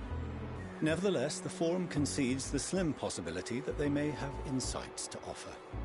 If not, you are at liberty to return them to the surface, by whatever means you see fit. Bruh! That's dark. I assure you that won't be necessary. Now, about your troubles with the ether burner. Aye, I'll walk you through it. Suppose I could do with a change of pace. As the name ought to tell you, the ether burner burns ether, ambient or otherwise, and transforms it into motive force. Think of it like a giant bomb that never stops exploding. Even out in that black void where the ether's right sparse, it's strong enough to move our arc. And it probably won't kill you like an actual bomb.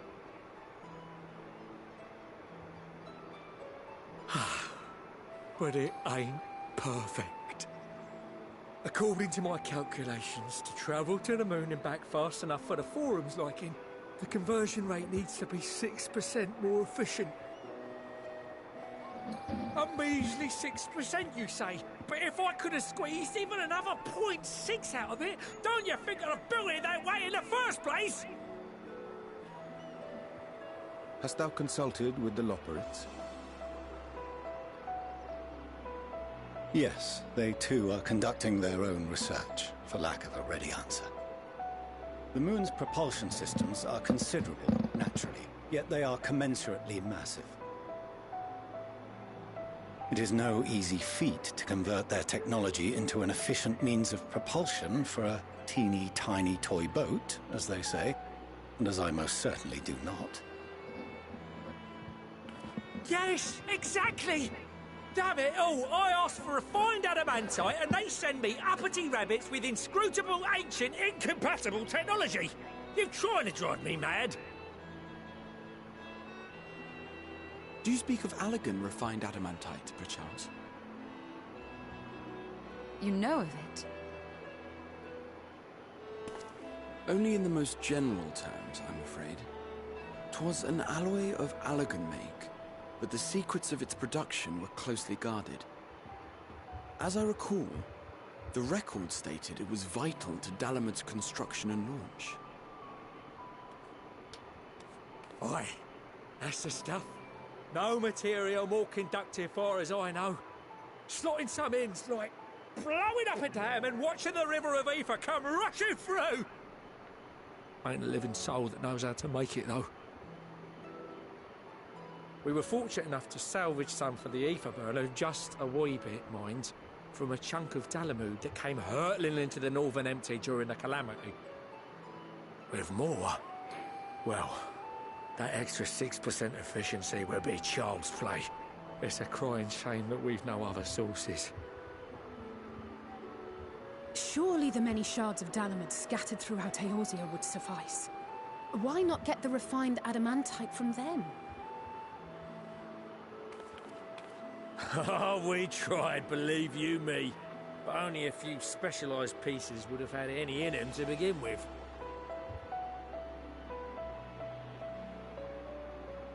Drive calls from Ragnarok-class internment hulks. Those are the prize bits we really need. According to the Gleaners, getting to them means delving deep into the shards. And the defences are still very operational and very eager to blow them up.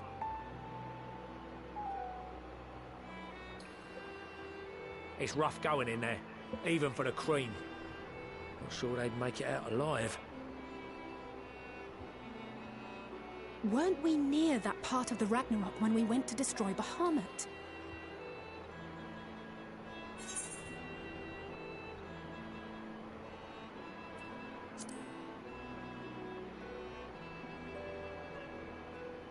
Heavens, are you all right? You look pale as a... well... The White Raven's ghost. Let's put that battle from your mind for now. Deep breaths. That's it.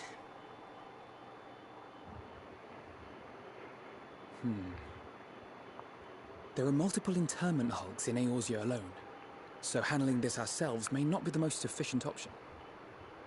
Rather, if we could salvage adamantite from the shards simultaneously... Thancred, is the link shell we established before you went to Garlemald still active? Of course. The floor is yours.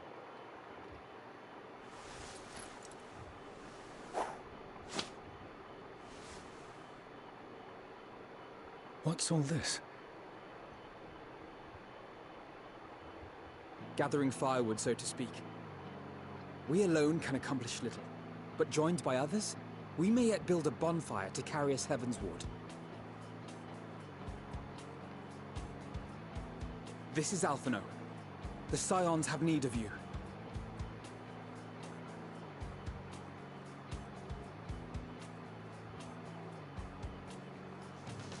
Understood. I will contact the Lord Commander and dispatch our finest at once. My sisters are somewhat preoccupied with the final days, so I will lead the 12-foot expedition myself. Are you aware of any other sources of refined adamantite?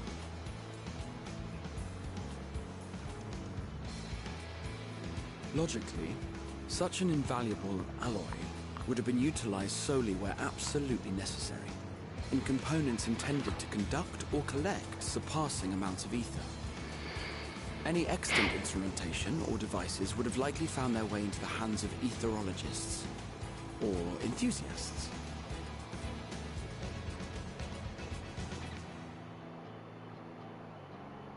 Magical artifacts of Allagan design? The Eastern Alliance will send word to one and all. Are there other ways we may offer aid?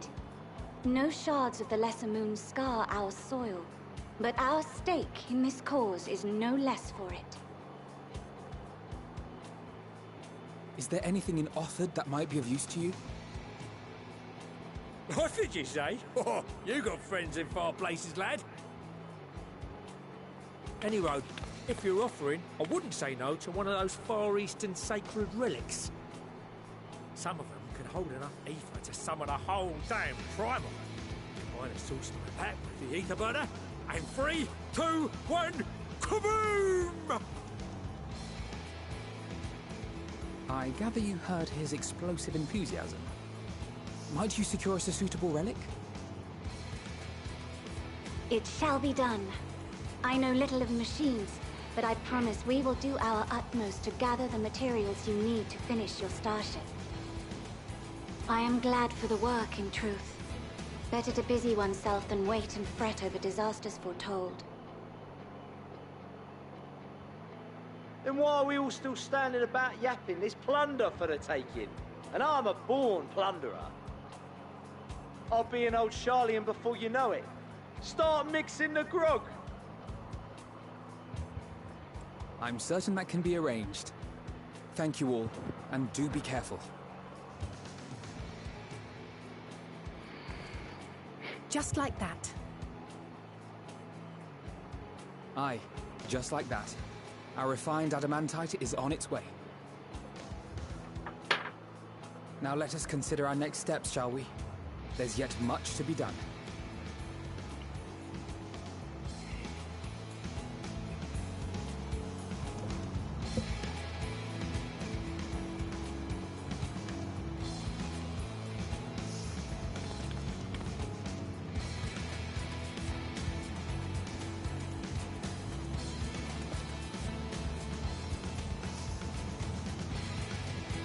Would it kill this man to smile?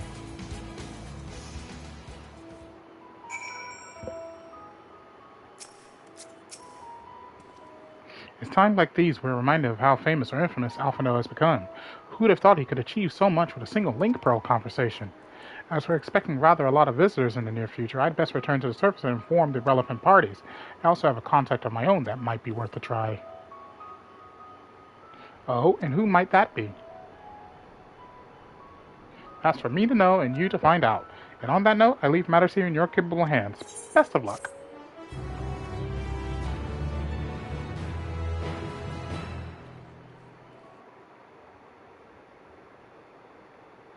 Meanwhile, in Ul'dah,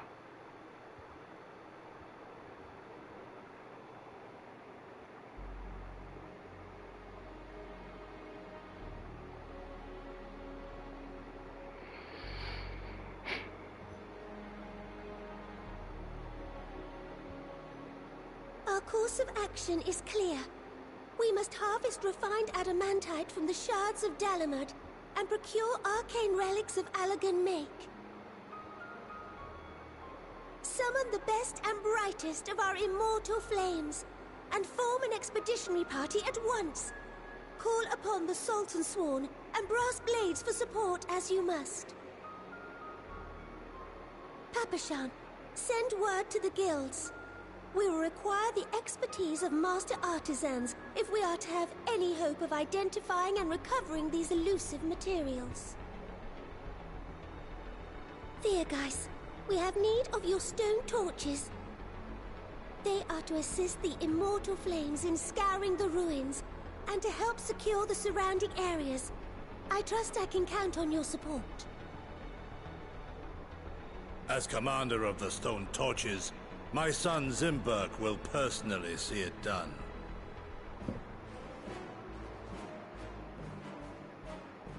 Pippin, I would have you lead the raiding party. Assemble your finest, and with Tizona's blade, clear the way. Lord Lollerita, why does he not have a voice? You take charge of the search for Allagan relics. Surely you know of some being traded on open or clandestine markets, or sleeping in collectors' vaults. Of course, I ask not that you do this out of the kindness of your heart. By all means, profit on the transactions. I wish you the joy of it. The final days descend upon our world. If circumstances are truly as dire as they say, Ul'dah's best efforts may be for naught. And yet, when we Eorzeans rose from the ashes to rebuild our broken realm, did we not learn one simple truth?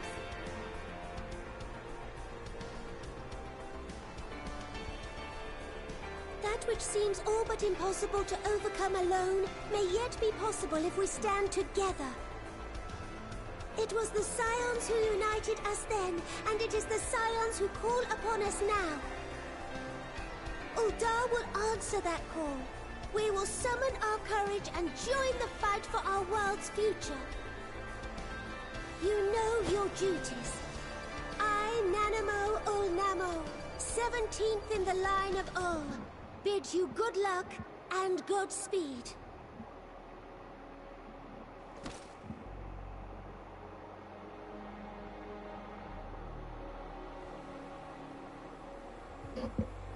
Meanwhile, in the Black Shroud.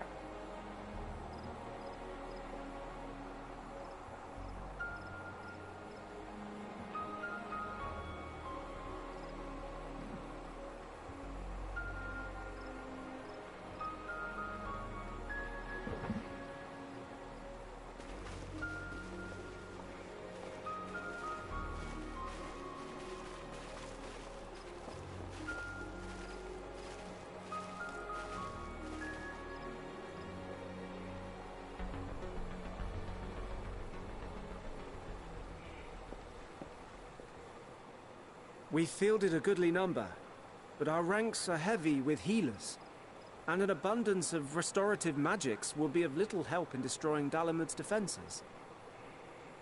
Still, it has ever been thus with Gridania. We must steel ourselves for a protracted engagement.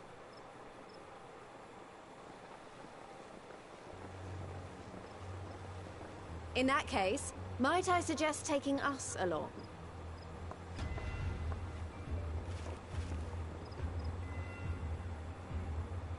Commander Hext, what are you doing here? None of the shards in Girabania are big enough to hold an internment hulk. So we said to ourselves, why not lend our neighbors a hand? We thought you might be short on people with a talent for breaking things. While it pains me to admit it, you are right. Our deficiency so plain to see. It might have been a lifetime ago, but I was once one of the Scions assigned to the Shroud. I know this forest well. I know your people. And I know we will be stronger if we fight this fight together.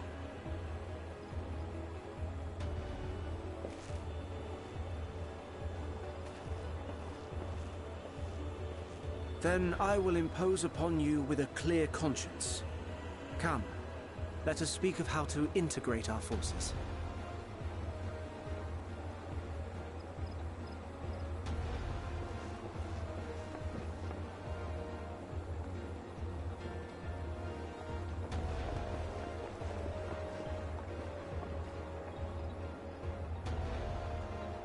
I won't let it all be for nothing. I promise you, Papalimo.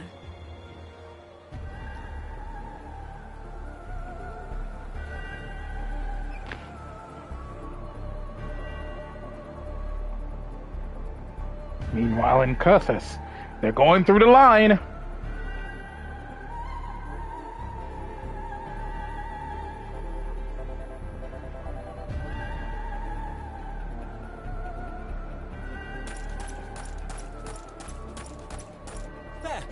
There you are. We've no time to waste, brother. Everyone has already...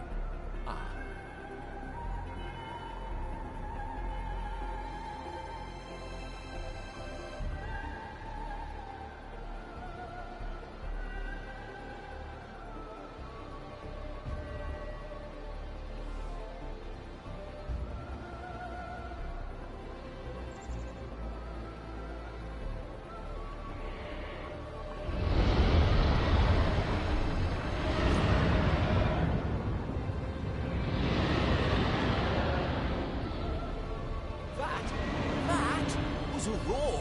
A dragon's roar!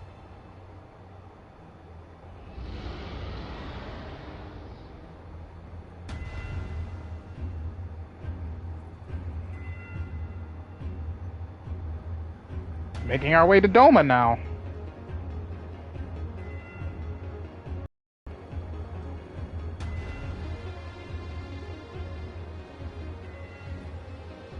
And so, in summation, the Eastern Alliance, as well as the Honorable Lord Lolorito himself, reached out to me for assistance in procuring these treasures of the divine, and I, in turn, do beseech the Confederacy for aid.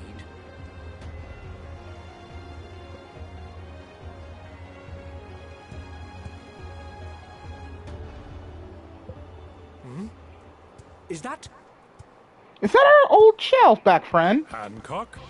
Sorbonne! What a surprise this is. And a fortuitous one at that. I have a favor to ask, you see.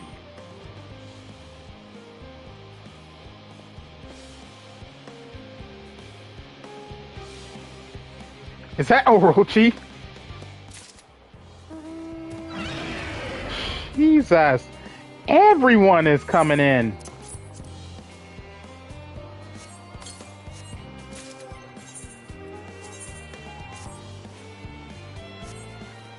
Wait, isn't this... It is. This is the,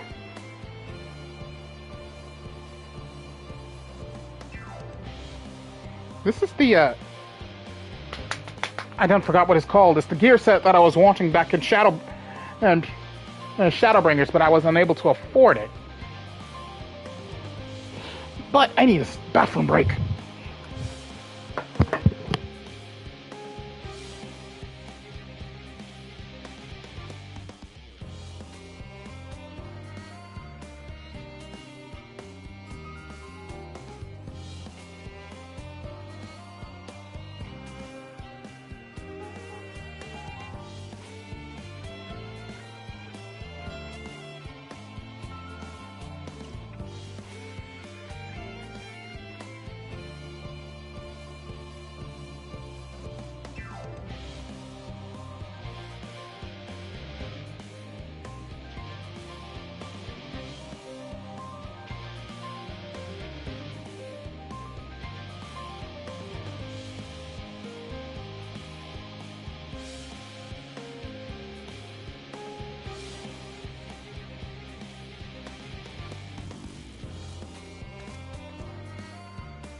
No job too small.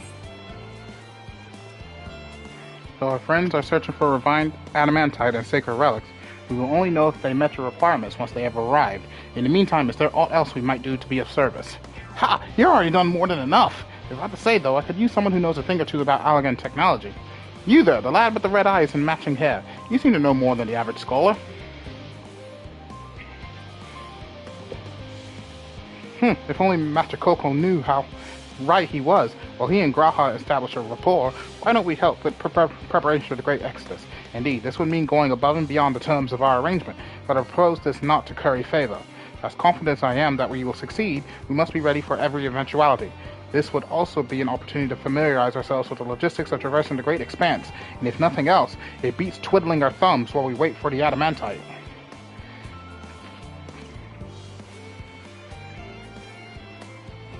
Well, ain't you a bunch of helpful buggers?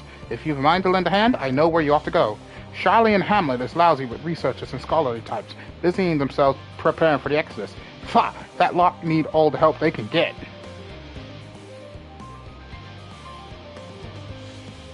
Well then, off we go.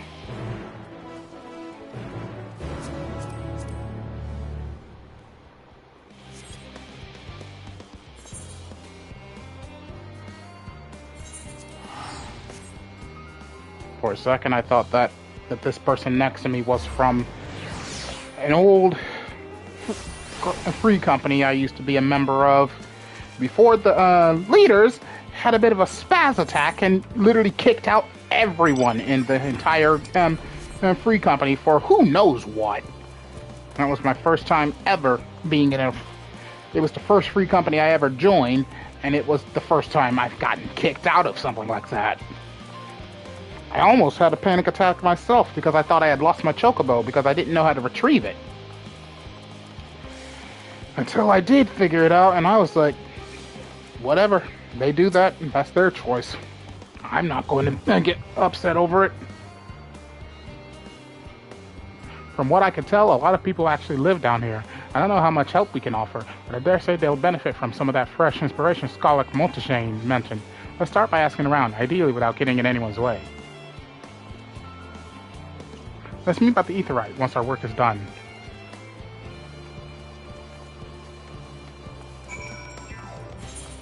Ugh.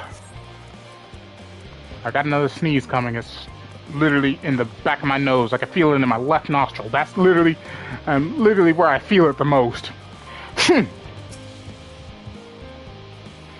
Help him with the arc? Even with all the power Master Coco's managed to squeeze out of the Aether Burner, it's still not enough, apparently. And now I hear the final days have arrived. Horrible creatures running rampant all over.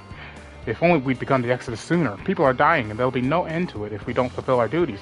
But we will. We've spent years preparing for this moment. Believe in the plan, and all will be well.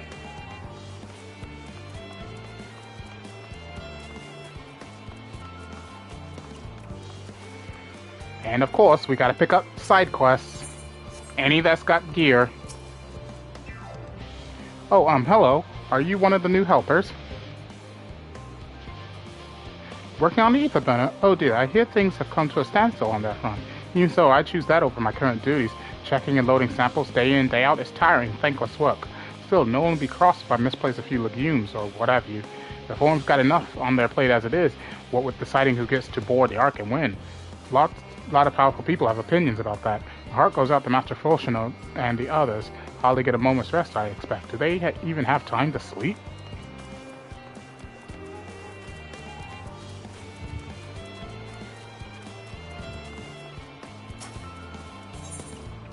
I'll take that.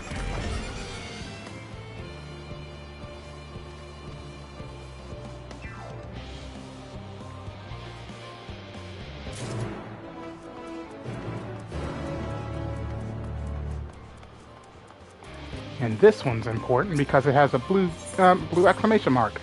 So, Ether Current.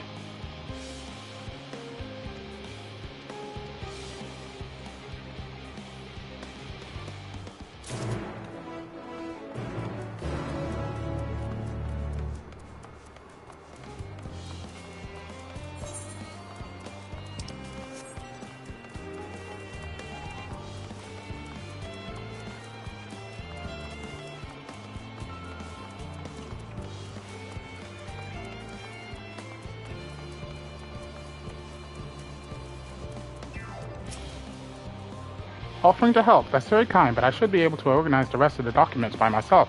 It's mostly lists of the things we'll need once we arrive on the moon, and then whichever star we choose as our new home. My duties largely concern the maintenance of living conditions, so I'll be a lot busier after we depart. I hear that our lunar collaborators have come down to assist in our efforts. I'm looking forward to finally meeting them in person, after having communicated with them in such a limited capacity thus far. To be perfectly honest, I've not even the slightest idea what they look like. I do hope they're not enormous looming giants. Why, I would much prefer something small and fluffy, like that behatted rabbit that ran by. Well, funny you mentioned that.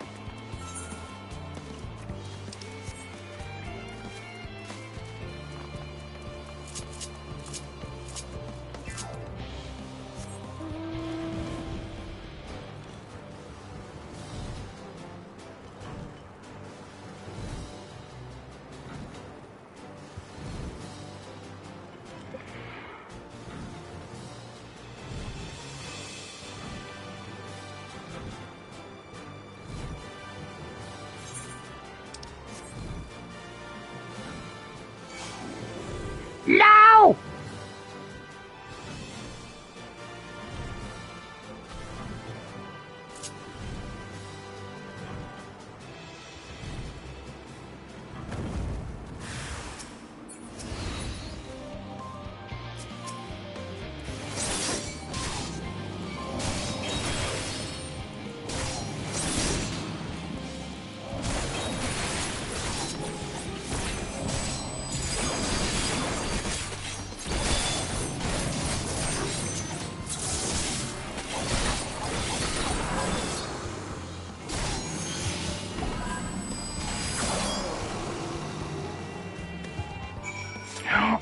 Oh, I get it.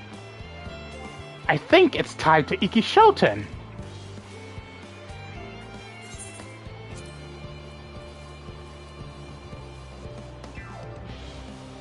Yeah, it's tied to Ikishoten. Okay, now I know how that works.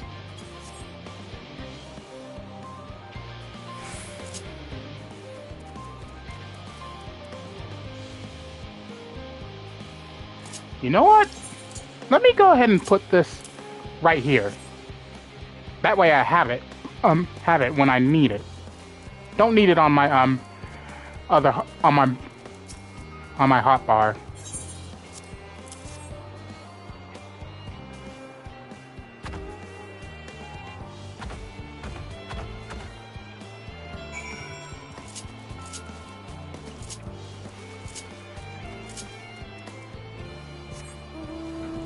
I mean, I do need it on my hotbar, but I meant I don't need it on the hotbar where all my cooldown stuff is. I need it on the hotbar where all my attack stuff is. I mean, granted, there is attack stuff here, but this stuff is more on the line of use it when the situation arises. This right here is something I need to use as frequently as possible. And that's only when I'm able to use this.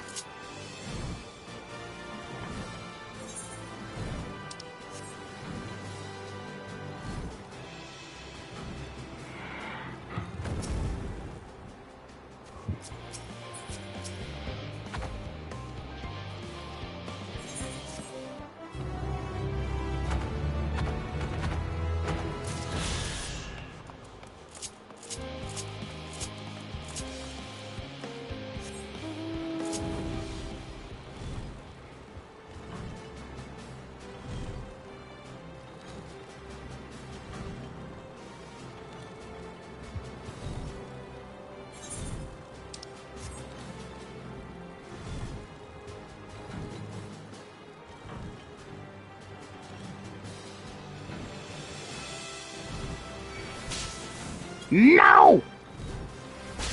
No! I said no!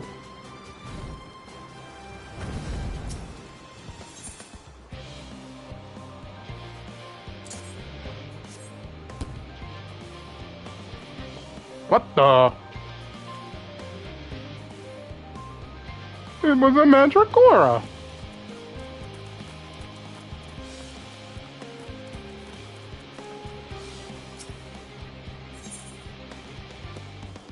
Wake up, you!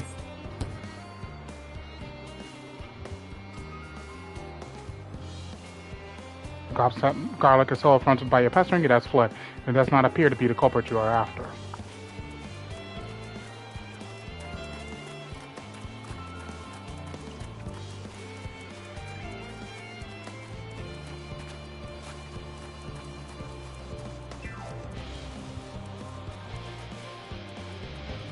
It's a female onion! It's the queen! The queen!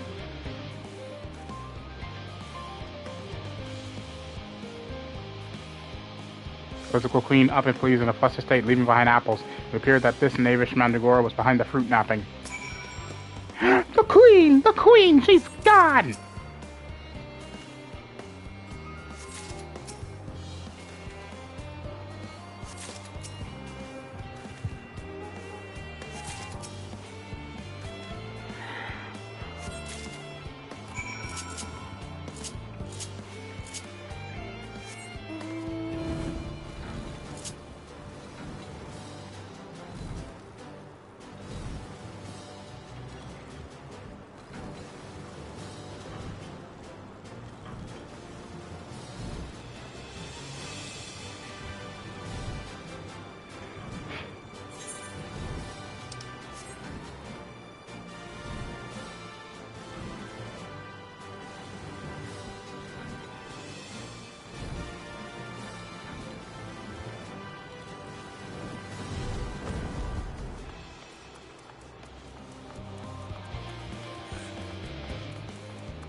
Fancy meeting you here, Yami. Our friends in the forum brought us to see their teeny tiny toy boat, which was quite impressive considering they didn't use any creation magics.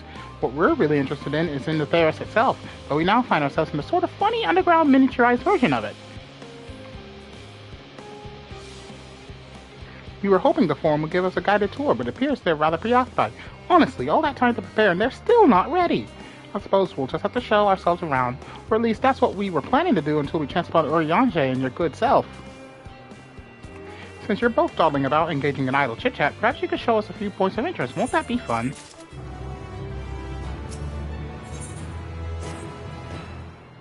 A tour of Labyrinthos. An unexpected yet prudent suggestion. Given the similarities betwixt this artificial environment and Bestway's burrow, it would be in our best interest to have the Loperists acquaint themselves with those conditions deemed optimal by their Charlian collaborators.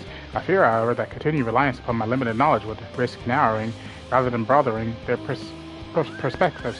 Mayhap thou art better suited to lead this venture? What a marvelous idea! Might we begin with that great big what's-it over yonder? Ah yes, the what's-it. I shall leave this explanation to Yami. Huh?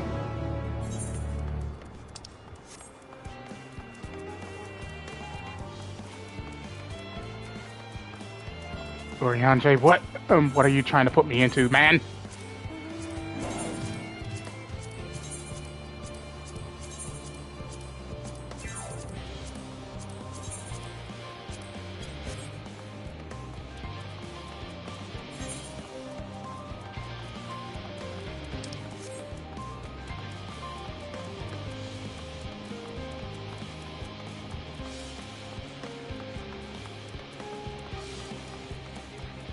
Vanilla chocolato? Really? Goodness me, to build something so large without creation magic is positively stupendous. Perhaps we can direct our attention to its most important features.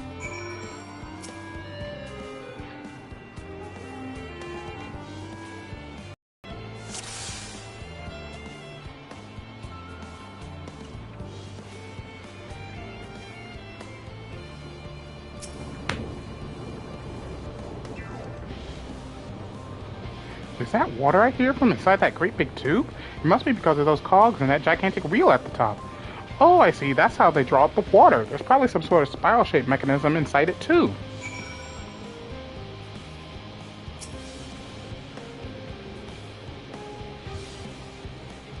It's a little hard to see from here, but is that a golden pipe connected to the top of those tanks?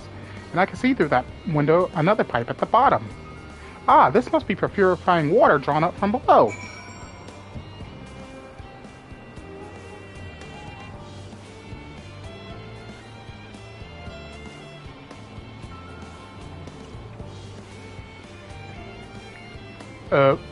Why?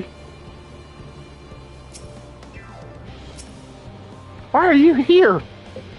It's but an amastoma, an especially lively one at that. It appeared that the concept you observed in another time, another place, was approved for life in the wider world, somehow. Mushroom-like thing. Oh, this thing. It looks like the trees in Greatest Endsvale. Hold on, that's a bit of a strange shape. It's thin at the bottom, but big and round at the top. Quite tall for something so imbalanced, too. Now it makes sense. That's where they store the water.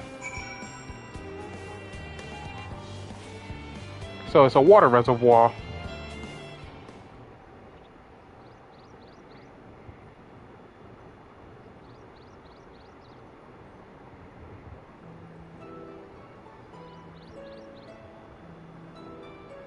Well, if I were to hazard a guess, water drawn from underground, presumably with some other mechanism, is purified here and stored in that tower before being distributed elsewhere. I'm right, aren't I? I knew it. A design brilliant in its simplicity. I dare say it would take only a moment to install even in the harshest of environments, for us Loperists, that is. Indeed, securing a reliable source of water is of the utmost importance for any fledgling settlement. Ooh, hiccups, Jesus. We have read, however, that peoples of Aether sometimes make their homes in arid deserts and such. How are they able to survive? Many settlements in Thanalan are built near oases. So, wherever you choose to live, you're never far from water. Oh dear, I worry we won't be able to procure the necessary amount. We could provide enough water to keep them from drying out completely, but it would appear they rely on it far more than we anticipated. A few adjustments may be in order. Once we've calculated the average rate of consumption per individual, it may also be worth learning more about how exactly they obtained their water in the first place. Master Alphino spoke of the machinery responsible for that feat during our journey through Logisticon Alpha, did he not? Mayhap the Loporus will share his appreciation for the engineering marvel. Oh yes, that sounds absolutely splendid. We must journey beyond the sanctuary of Charlian Hamlet. I shall lead the way. You mean we'll have to brave the untamed wilderness? A valid concern indeed. We cannot help but notice the many dangerous-looking creatures with big, nasty teeth lurking beyond the safe confines of this settlement. Were we not escorted here by burly custodians, I dread to think what would have become of us. Regrettably, to many a hungry predator with the aforementioned big, nasty teeth, Loporus may appear to be a potential and rather appetizing source of sustenance. Might I impose upon thee to assist in securing safe passage to Logisticon Alpha? For my part, I shall act as escort to Living Way and Cooking Way. I entrust Singing Way and Growing Way to thy care.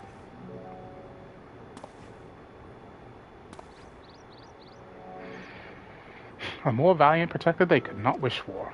Godspeed.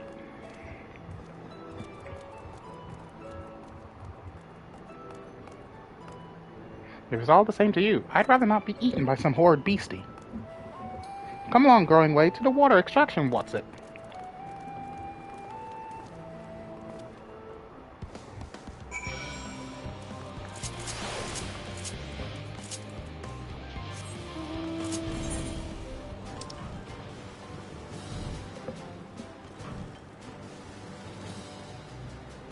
Ooh, itchy foot.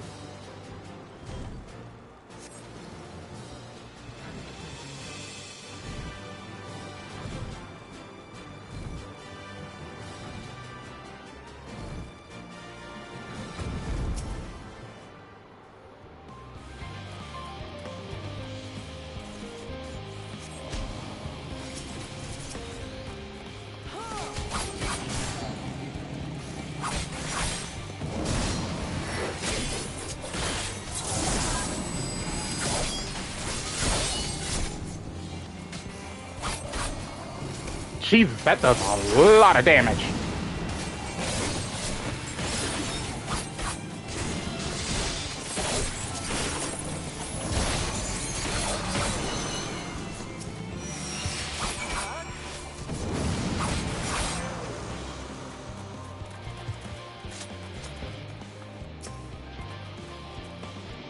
Thank you so much. I really hope this water extraction what's-it is worth these harrowing experiences. All part of the fun, some might say, but I'd rather not be burnt to a crisp if it's all the same to you.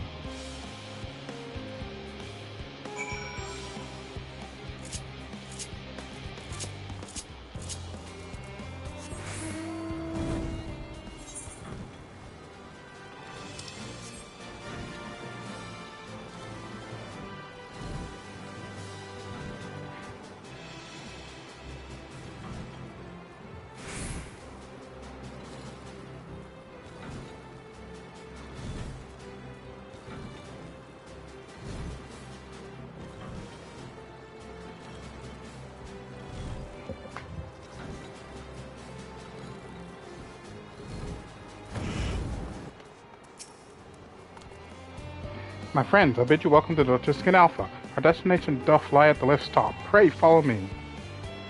We're going back up? Why?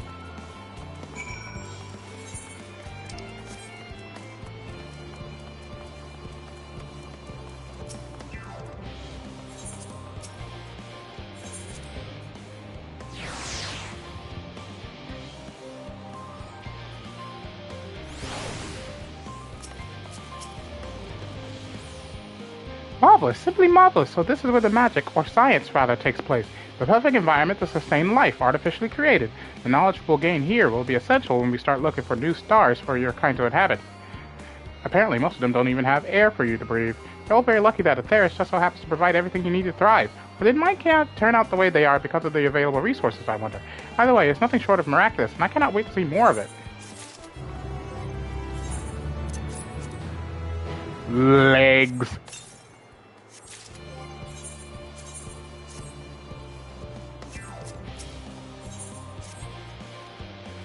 This is all very wonderful, I'm sure, but I was rather hoping to learn more about your nourishment provision facilities. In other words, where is the food? I believe both the knowledge and consumables you seek may be found at Mariel Agronomics. As I imagine Singway and the others intend to study every conceivable facet of this apparatus, wouldst thou be so kind as to escort our visiting culinarian? Yes, that sounds much more interesting. Hopefully I'll be able to see firsthand some of the delicious delicacies Ariante was telling me about. Even its incredibly vivid, if a bit too verbose, descriptions cannot be compared to sampling them myself. Not to mention that Theris will soon be no more, so I must learn all I can while there is still time. Let us brook no further delay.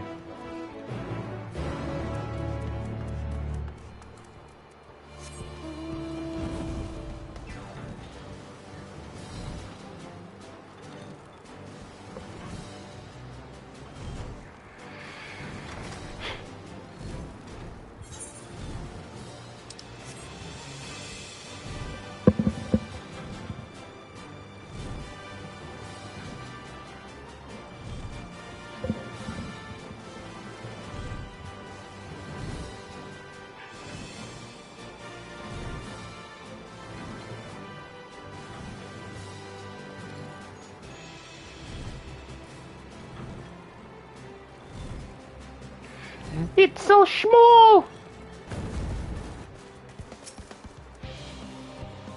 This is the place, yes? The heady aroma was enough to guide me here, and I spotted several of the fruit and vegetables featured in our compendium. I'd dearly love to try some, but I read that those who help themselves to a farmer's crops without permission are often caught and put into pies. Perhaps you could ask whoever's in charge if they would be willing to part with a few samples? Cooking Way is now accompanying you. Keep him at your side in order to proceed. Yep, whatever.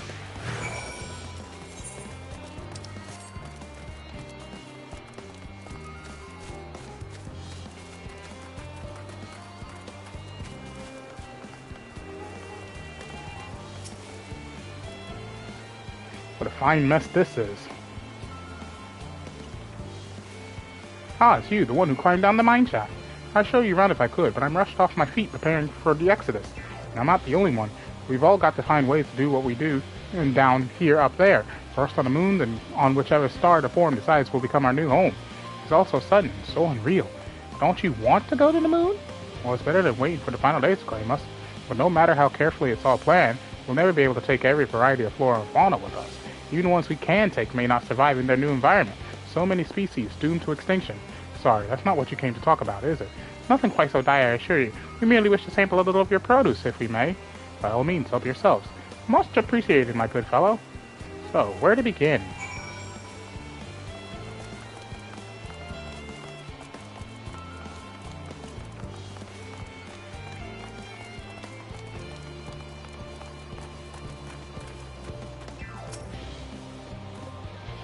Oh, I know what these are. Grapes, yes? Let's see if they are as delicious as they look.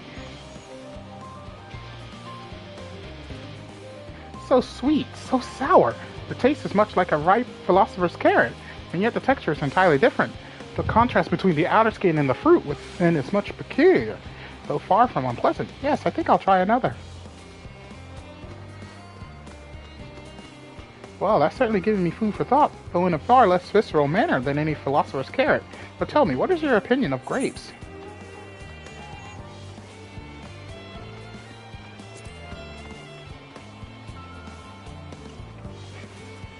Yes, they are rather more, aren't they? And from what I've read, quite versatile too. Something about people stepping on them to make intoxicating beverages, as I recall. Anyway, that's enough about grapes for the time being. On to the next treat. Apple. Or is this an orange? Is it an apple or is it an orange? It looks like an orange. Orange by name, orange by nature. What came first, the fruit or the color? Who cares? Let's see. Yes, that's, equal parts sweet and sour. As with the grapes, yet nothing alike. I may have to consult Urianger about expanding my vocabulary. I simply cannot find the words to describe it. Perhaps what I'm looking for is bitter. This is all very complicated, you know? So many flavors, so many choices, and each individual with their own personal preferences. Now I see why you all turned your noses up at the idea of eating nothing but carrots. Marvelous though they still are in my estimation, let no one say I said otherwise. Ah, but speaking of carrots, I've yet to sample any of the vegetables.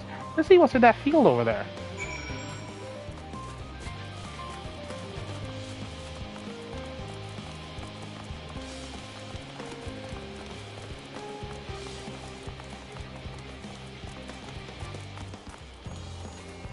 Pumpkin. That color, that texture. Are they some sort of enormous round carrots? No, in any case, proper nomenclature is the less of a concern than the taste.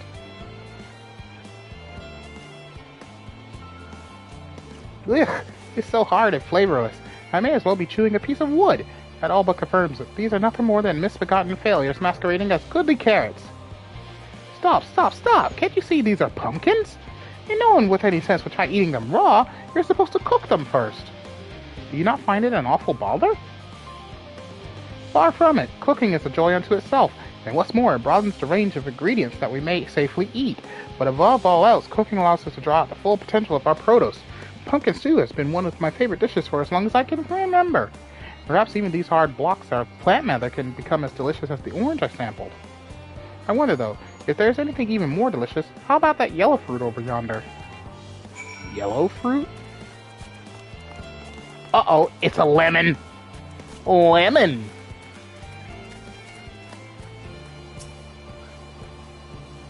What a wondrous fragrance! With luck, it'll have a flavor to match. And if I have no idea how these are eaten, I'll just bite into it. Uh-oh.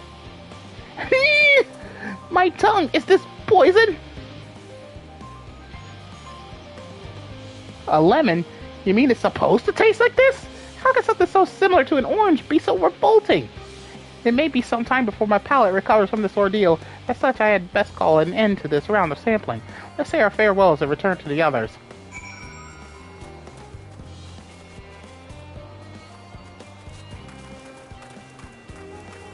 Lemon. You ate a lemon. Finished, have you? I trust you found something to your liking. I'm rather enamored with the grapes and oranges. Less so the pumpkin, though I learned the hard way they're not to be eaten raw. Then there was the lemon. The deceiver. I still feel so violated. Ha! First time, was it? I'd hate for you to leave with a bad taste in your mouth, in more ways than one. So I'll give you this lemon muffin I baked.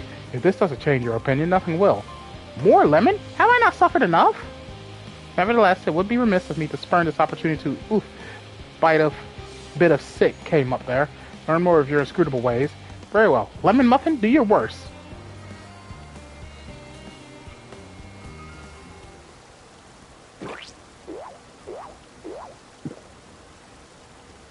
This is delicious. Although I still detect a hint of lemon, it complements the sweetness of the dough to create a perfect harmony. I never would have guessed this vile bitterness could be utilized so elegantly. My good chap, this is simply breathtaking. See, we rarely use lemon in its natural state. It has a starring role in all sorts of recipes, and the same is true for many other ingredients. It comes down to making the most of the resources at our disposal, and sometimes that could even be the difference between life and death. I know we won't be able to take every species with us. No doubt the Forum agonized over what was worth preserving, and what will be consigned to history. Hard choices, but make them we must if we're to survive. Such strength of will. Now I know what Hydaelyn sees in your kind.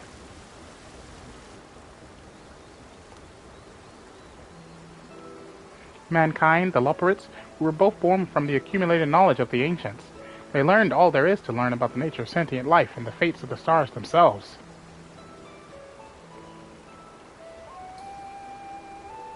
Once a civilization has fulfilled the basic requirements for survival, it will inevitably seek to eliminate all forms of negativity and achieve perfection, and therein lies its folly and its downfall. For perfection is an unattainable ideal. 'Tis the paradox of the immaculate carrot. Yet civilizations since time immemorial have deemed the pursuit of perfection as progress. They pay no heed to the cost incurred in their futile quest, and all too often become the architects of their own demise, their dreams forever unfulfilled. What, then, is the alternative? The answer lies in knowing that our existence can never be perfect, to be content with what we have and make the most of it.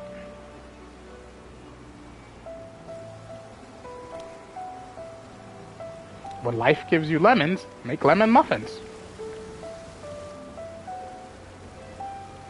Pardon my erosion, but what in the seven hells are you on about? And who are you, anyway? Cooking Way, at your service. I'm here to help prepare for the trip to the moon. And once you get there, you'll be able to try my carrots. I've been growing all different kinds. But don't worry, there'll be room for your crops too. We'll work together to preserve as many of the species as possible, if you're up to the challenge. Yes, of course. I'll look forward to it. Well, this has all been highly productive. Probably. Let's go and see if Urianger and the others have run out of machinery to inspect, shall we?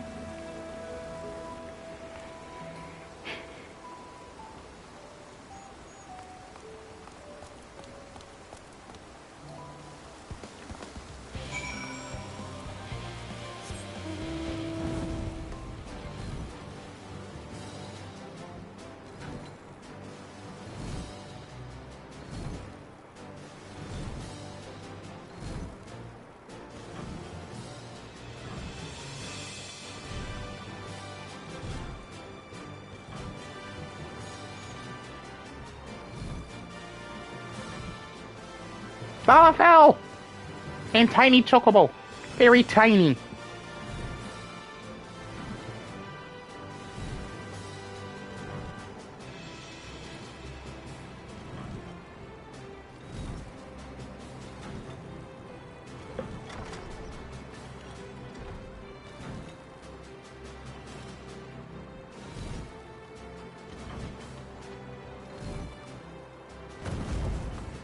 Wait, what? What level is this quest again? 88. Jesus. That was the most enlightening, especially the part with the lemon muffin. Actually, I was wondering, do you know of any other places famous for their cuisine? Limbs and Lamenta is home to the Culinary Guild, and many less than savory establishments. Would that I had time to visit. The more I learn of affairs, the more I wish we could spare it from the final days. Alas, Heidel's orders are to flee, not to resist. If only there was some other way. There's always another way. Yami, I trust thy time at Mario Agronomics did bear fruit. Did you really make a pun, my dude? Finally, we're getting rid of that stiff exterior. Our own efforts, too, were rewarded. We now possess an embarrassment of educational riches. No doubt our guests' relentless pursuit of knowledge could occupy them and us for a fortnight. A last time is of the essence. Let's return to Charlie and Hamlet forthwith. I shall gladly attend to each and every loporrit there, should further questions within my power to answer arise.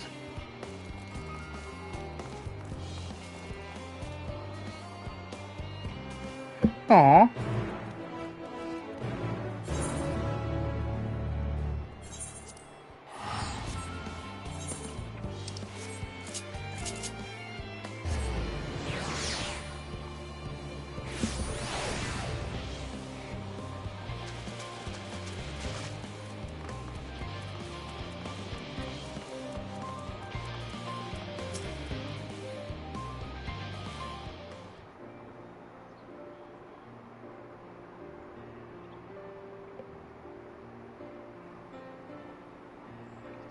Why is growing way sad? Why? Yes, Yami, that was indeed me verbalizing a sigh to express my emotional state. Do you want to know why? Because I saw the reconstructed environment data for Atheris at Logistica Alpha, that's why. The forest so lovely and so leafy. Are all your forests like that?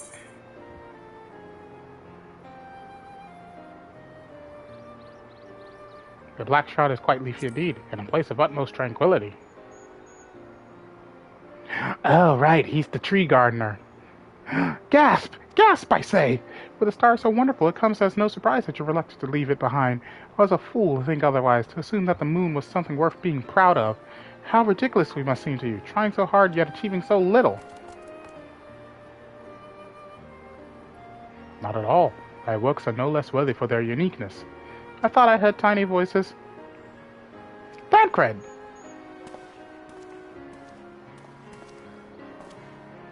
How didst thou fare? Oh, I was able to glean a fair bit from the researchers while helping to move their cargo. Preparations have proceeded without interruption here, despite news of the coming end. We have the forum's leadership to thank for that. It doesn't mean people aren't worried, though. Quite the opposite. Knowing disaster could strike at any moment, they hurry to complete their work, equally aware that a single error could be the difference between life and death, and we can hardly tell them there's no cause for concern. Perhaps not, though aided by our goodly growing way, we may yet find other ways to lighten their burden. Me? But of use to people? I'm honored that you would think me so capable. I'm not sure that I'm up to the challenge. And nevertheless, I believe in thee. If you say so, I suppose it can't hurt to try. I passed someone moping in the Western Plaza that looked to be in need of a helping paw. Perhaps you might start with him.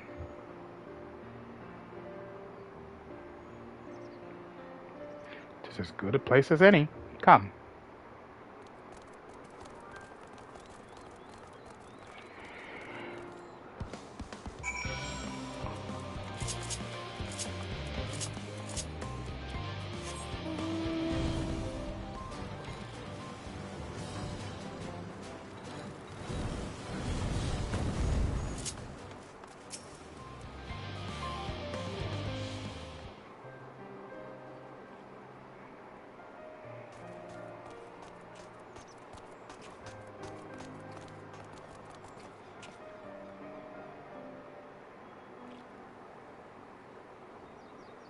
Oh, can I help you? It is you who would help me? Is my anxiety truly so obvious? The burden shared is above the knees. Plague, tell us of thy troubles. Those little fellows do look like good listeners. I'm an engineer, you see, and what they say of the ship, that it's the sum of decades of Charlian ingenuity, that is built with peerless, elegant technology, it's all true, but... I know that none of that's a guarantee. We've never before launched a star-faring vessel, let alone flown it in the great expanse. All the tests we've run have been on the ground. Only operational personnel and cargo will be aboard for the first voyage, but even so, if it fails us then, what can we do? And if it doesn't, it could fall apart on the next flight, or the one after that. We've done everything we can to prevent that from happening, but it hardly matters. We thought the ether burner's design was flawless too, and look how that turned out. Thou art familiar with these most daunting technologies, and thus did hold the power to allay his fears. Oh, I'm not sure about that, but, well... Maybe you could tell me if there are any aspects of the ship's design that you're especially worried about. Our ability to walk about and perform our tasks, for one. I've devised a means by which to employ gravity, a spatio-temporal spell, to regulate the environment, but what if it's not strong enough? What if everyone floats away and begins crashing into things as soon as we've left this star? Ah, gravitation. Maybe I can be of help after all. Up there is not so different from down here, you see. The same rules apply, and if you consider them as part of one great big cosmos rather than separate places...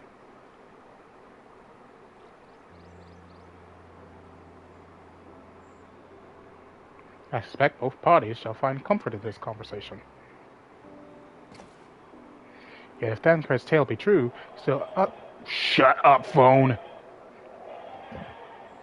Still others would benefit from insights born of experience. Might I prevail upon the Loperists to attend them? An excellent idea, if I do say so myself. There is naught we'd like more than to ease the hearts of the fine people of Atheris, and learn more about them while we're at it. Full glad am I to hear it. Gather thy companions and bring them hither. Yami, thou hast a gift for finding souls in need of succor. Pray seek thee out the distressed and the apprehensive, and inform them that help is at hand. I shall await them here, that I might introduce each to a suitable Loperit.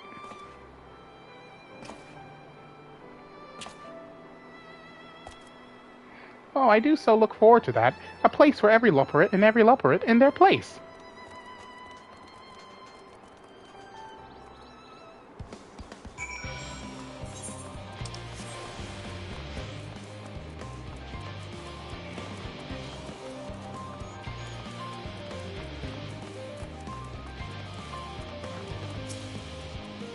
Concerned? Nay, there's no point in worrying at this stage. It'll only make the work go that much slower. This woman seems to be coping well. Okay. Jesus, there's 8! This one's an anxious engineer, so... What am I thinking about? The medical facilities on the ship, of course. I designed them with the assistance of our sages and Chirurgeons, but I imagine every illness or injury that one might face in that great expanse is beyond any of us. To say nothing of the effects that living out there indefinitely might have on the body. The crew from the moon. Why did I not think of that?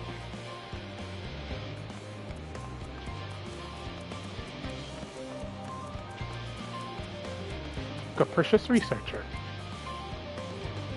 The end of the world is nigh, yet the work goes no faster. Schedules are such temperamental things. Feasible one moment, utter bollocks the next. And yet, I've never felt so alive. This one is beyond your help. Only sleep could save her now. Bruh.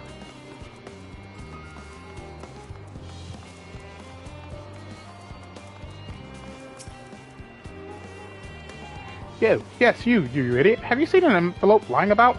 This imbecile refuses to give me the alchemic I ordered without that bloody slip of parchment.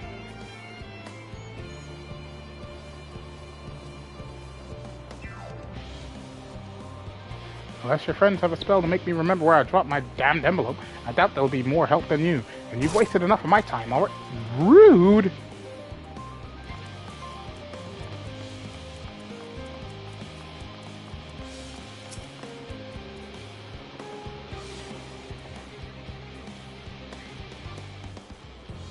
My face? What's wrong with my... Ow! Perhaps I am a bit tense. I was tasked with ensuring that the proper fauna, and only the proper fauna, are brought with us to the moon. However, the suitability of a few species is still under debate, and I could hardly make the decision myself when I know so little about the environment up there. Including the loporits in our discussions is a wonderful idea. I absolutely will. Thank you. Perhaps their biology itself might offer some clue as well.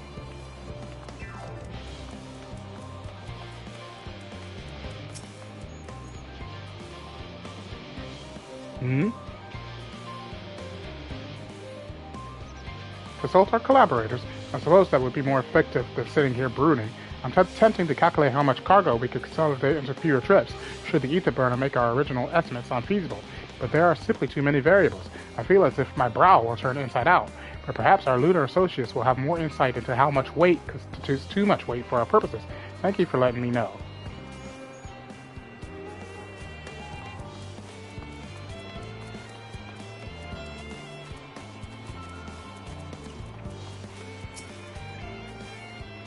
How may I help you? My, what a lovely idea. I too noticed people becoming rather tense, so I rushed out to pluck some fresh and fragrant tea leaves. Now I need only track down 100 or so cups. But don't you worry, I can manage. I hope your plan to cheer everyone up goes well. This woman is doing better than you are. Well.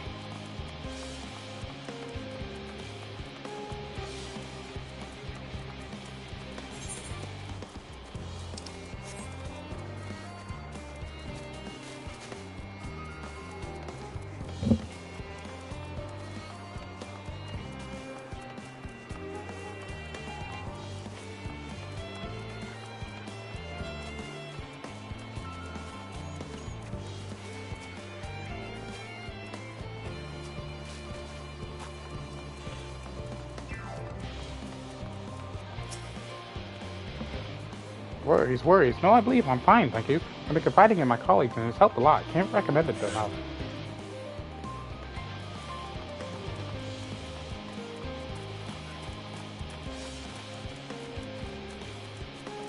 I just have to check and see if... Don't see anybody here. I doubt any of the people we're looking for will be outside.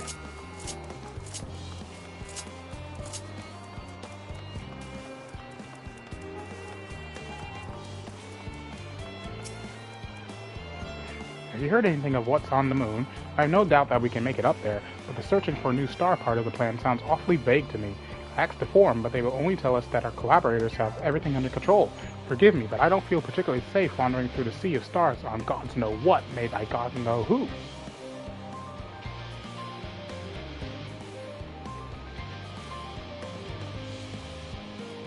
You mean to say that I can speak with them directly? Amazing, I hope they like questions.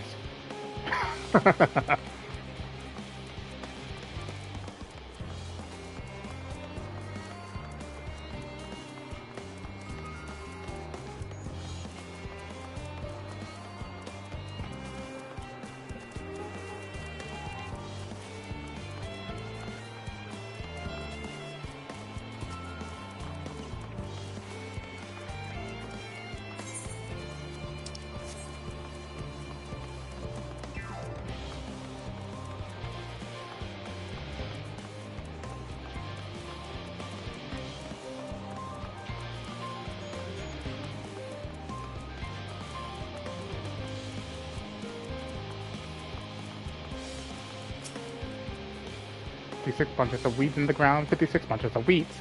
Rip one out, add to the mound, 55 bunches of weeds in the ground. I'm not neglecting my duties, I swear. I was in need of a little break, you see, but then I found myself unable to relax at all, so I went on a walk, and then I noticed these weeds, and... Pleasant conversation partners and oh so fuzzy? Goodness me, that does sound like a much better way to relax.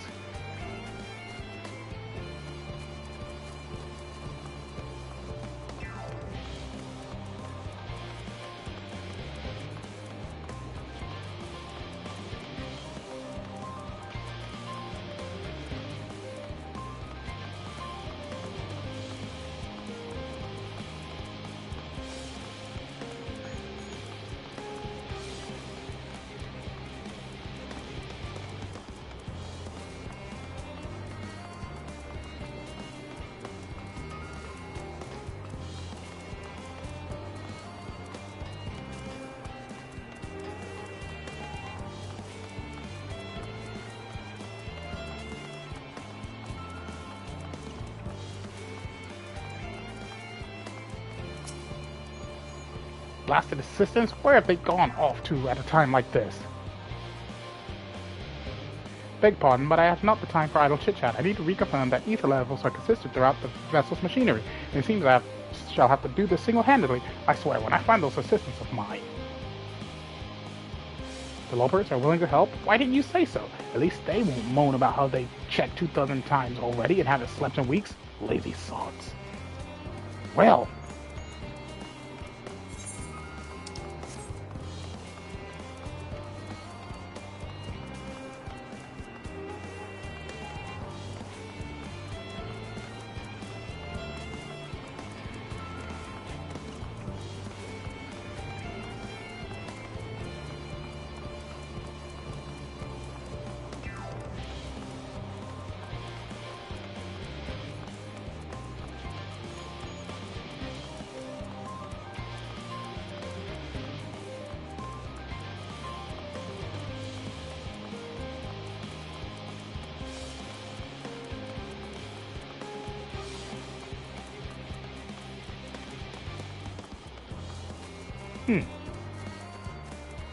I'm still missing 2 more.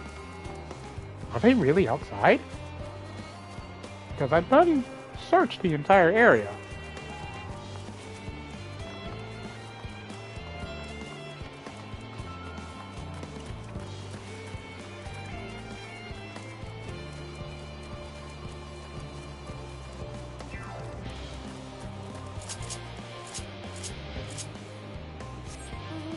Okay, there's nothing out here.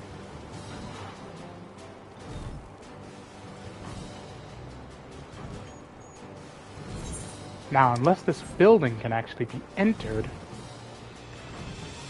which I highly doubt.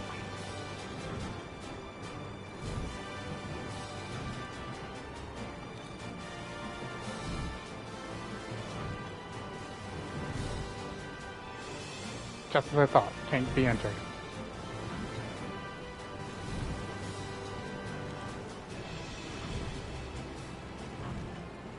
Dog! Doggo!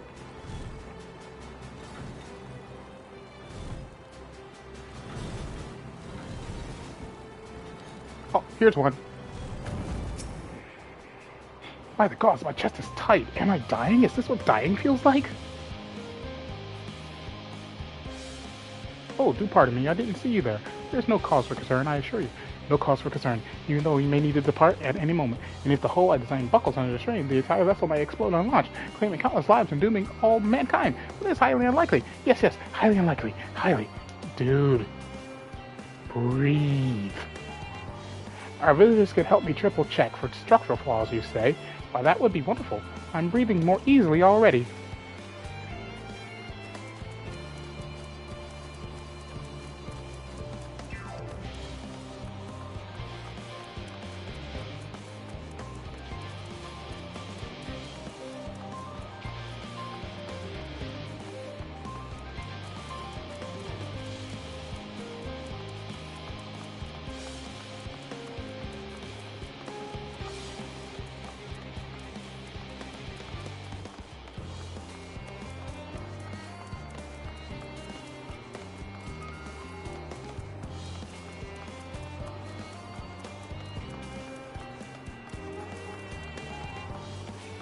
checked there.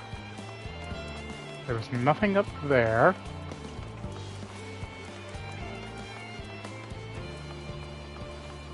No one's going to be near the Aetheryte. Oh, hello.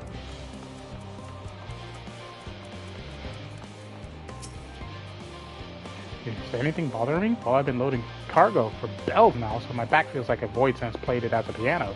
My feet and knees as drums and cymbals too.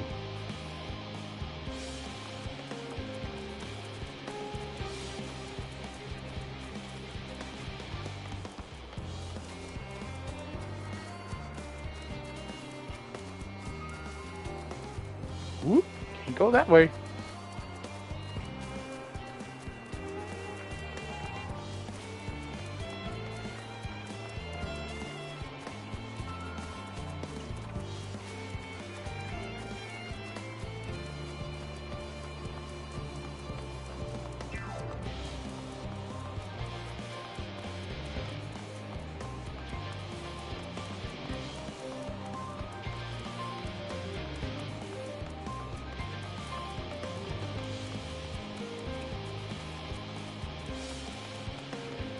No one's going to be there.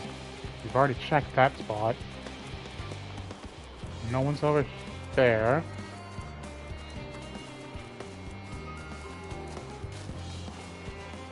No one here. I must be missing a spot, but where?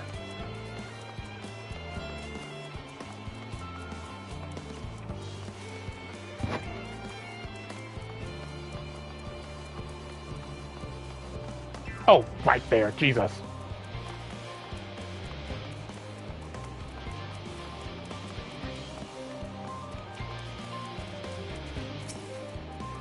Just leave me to my misery. The forum can appoint someone else.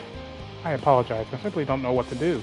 How am I supposed to pilot the Ark if I'm already falling apart under the pressure? You know a starship pilot that I might speak with? Truly? Well then, there's no time to waste. They can help me prepare for this momentous task.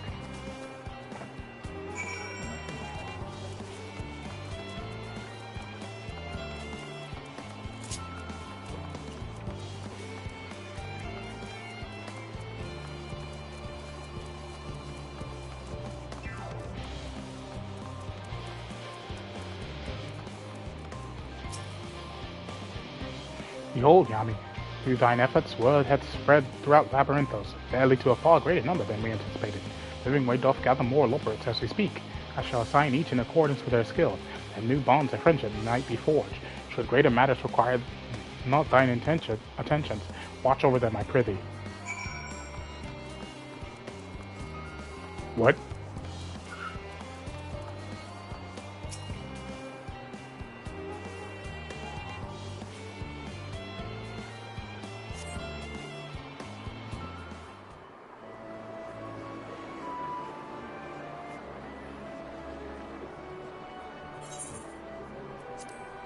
I think this one's going to have some spoken dialogue.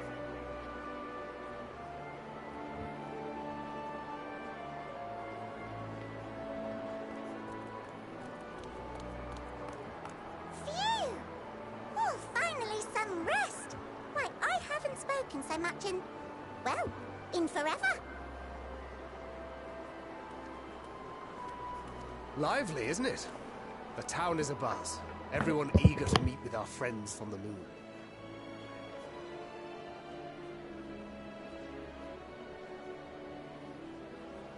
It would behoove you to consult with Sleeping Way. As our moon's pilot, his advice should be most pertinent. I'm impressed. Truth be told, I struggle to tell one from another. No offense intended, of course. None taken.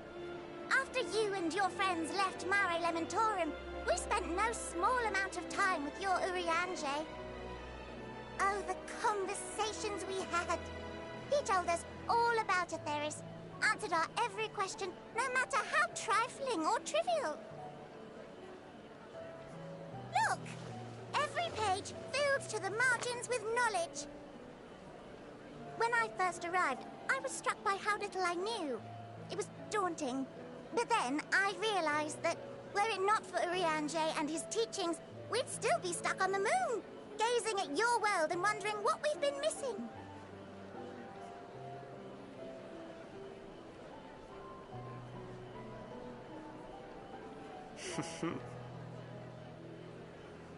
What would they think if they could see Urianger now? I dare say they'd be more than a bit surprised. And impressed, no doubt. Master Louisoix, Minfilia, Papalimo, and not to forget...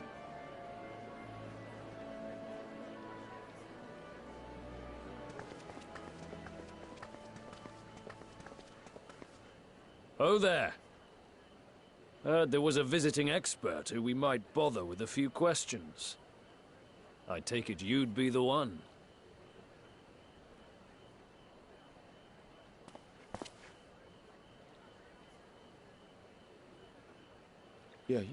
Yes, I am.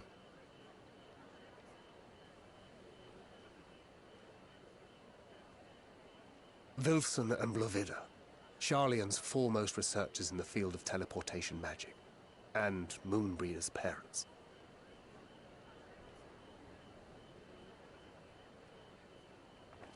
It hath been some time.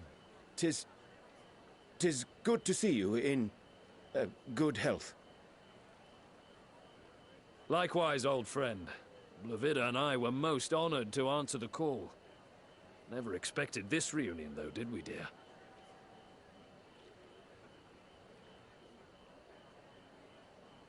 I'll say, the nerve. Sending that letter, then running off to the gods know where.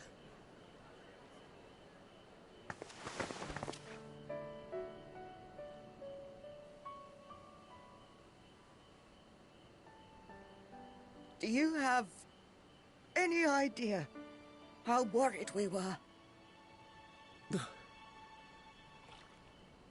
I'm sorry. 'Twas remiss of me not to deliver the news in person. No, more than that. 'Twas I who...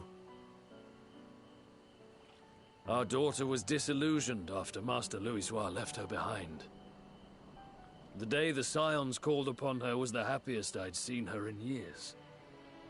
She made her every choice of her own free will. No one could have ever forced her to do otherwise. Oh, Moonbreeder's parents. Don't blame yourself for her death. Celebrate her life. You know that's what she'd want. And this is the first time we've seen... If there was one thing we resent you for, it was that we could not be there to mourn her with you. Reading the words you penned in that shaky hand, we must have cried as much for you as we did for her.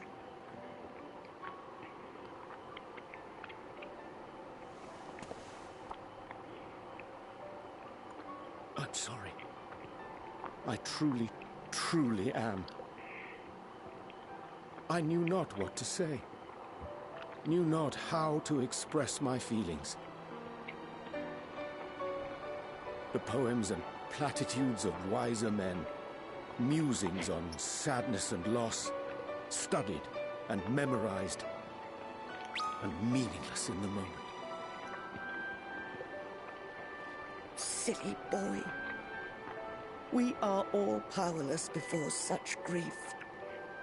Even now, try as I might, the words escape me. But in our hearts, we know. We always know.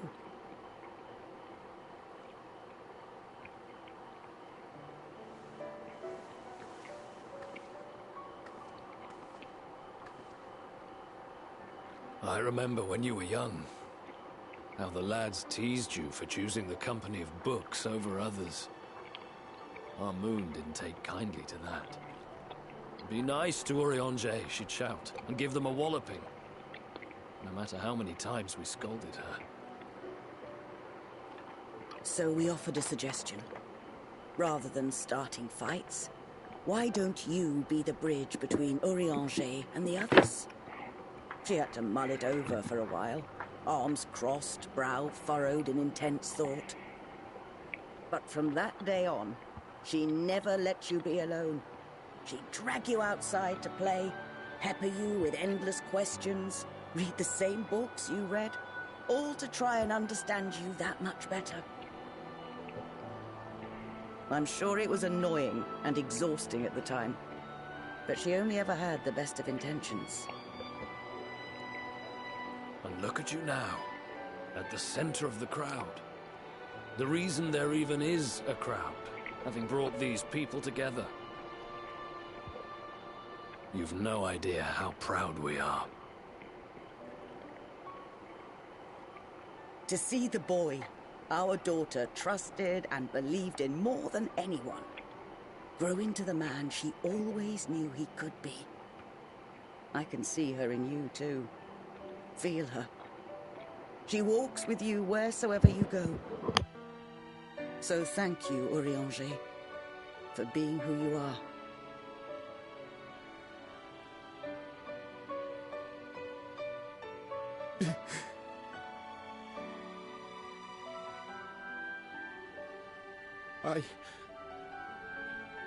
I think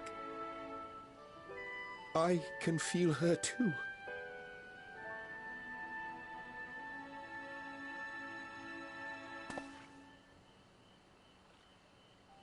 The truth of her life. Not sorrow, but hope and love.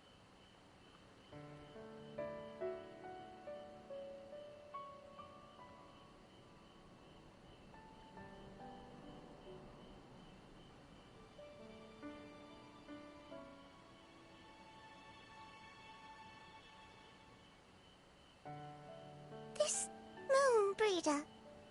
She was important to him, wasn't she? You could ask the man himself.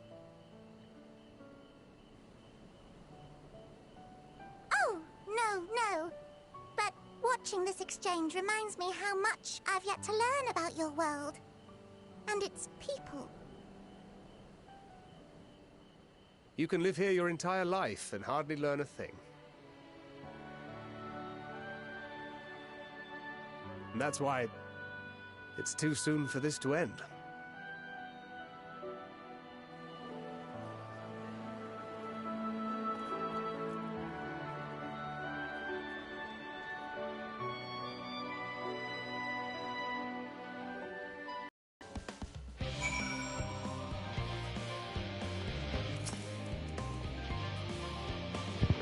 Oh, Yami, be assured that I am fine. I am.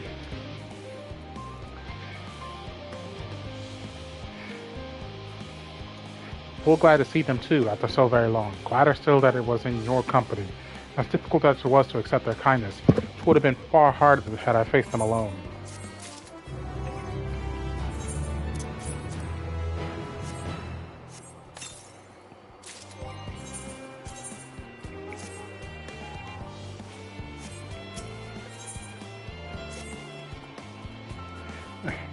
Thou hast my gratitude for lending courage to the Loporits.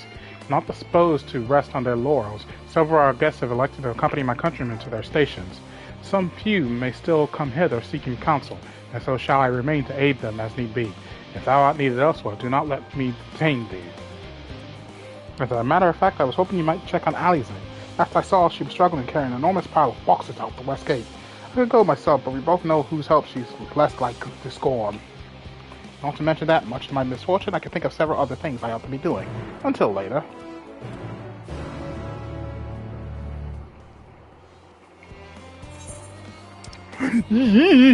More side quests.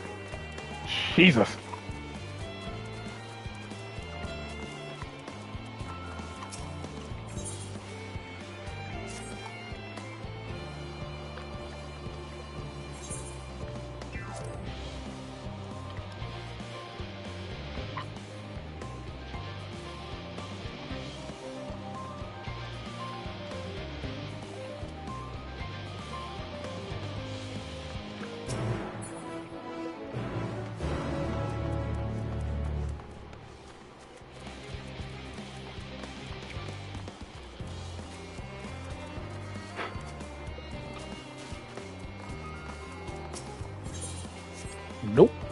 Don't need that one.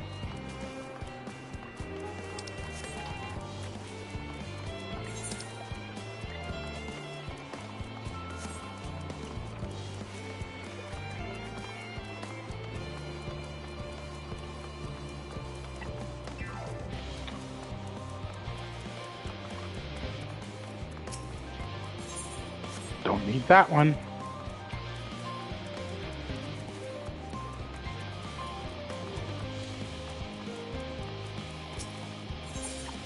Don't need that one. I know, you're probably wondering why am I just leaving these behind. I mean, outside of not needing them for experience for my samurai, I could use these to level up other classes, like my gunbreaker.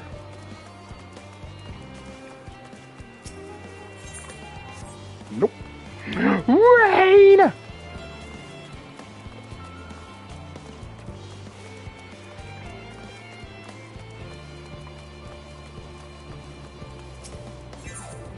Nope.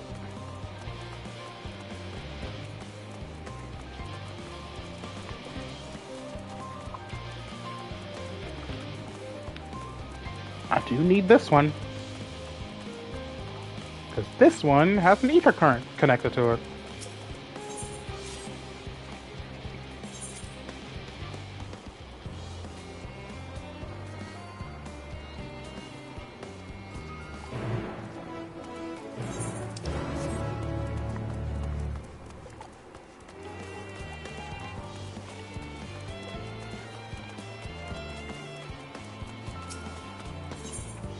And I need yours for the gear.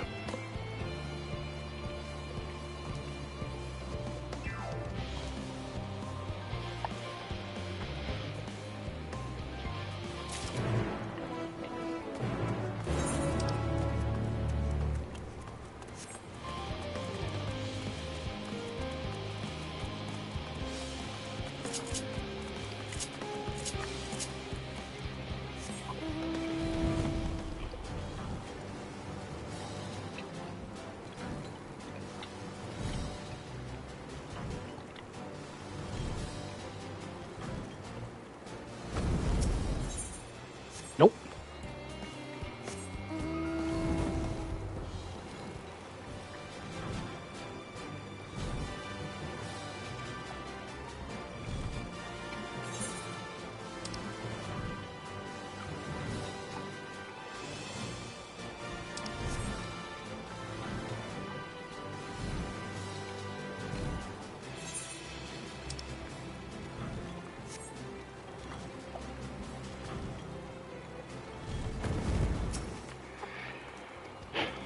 Burn through these pretty quickly.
Just need one more ring, earrings, gloves, headpiece, and that'll be it. If I'm correct, the main scenario gives me the gloves, yeah.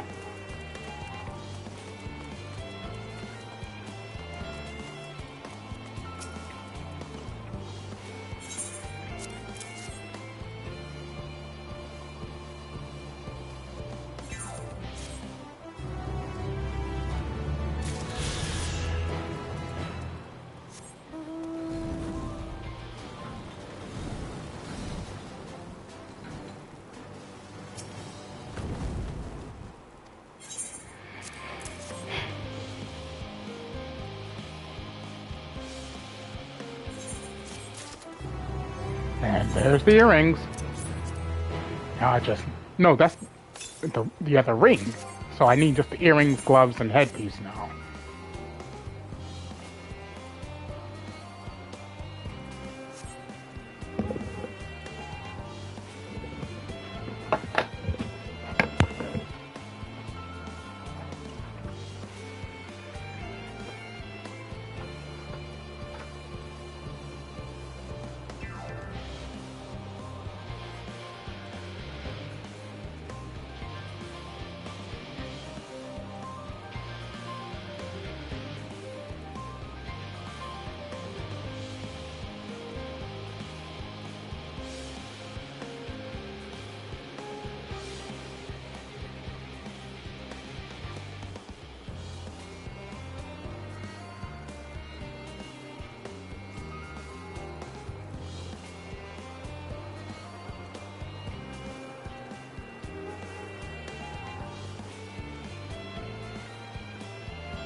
Ooh, wait a minute.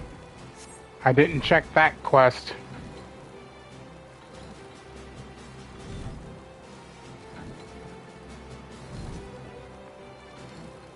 I didn't even notice it was there until I looked at the map. How did it see me when its back was facing me? It saw me too. Sure. Ow.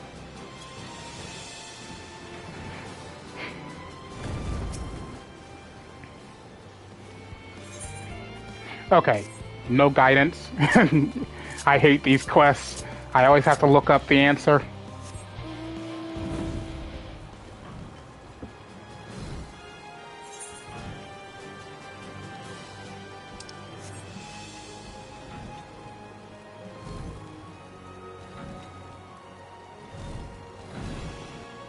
But since it gave me no gear, I'd rather not do it.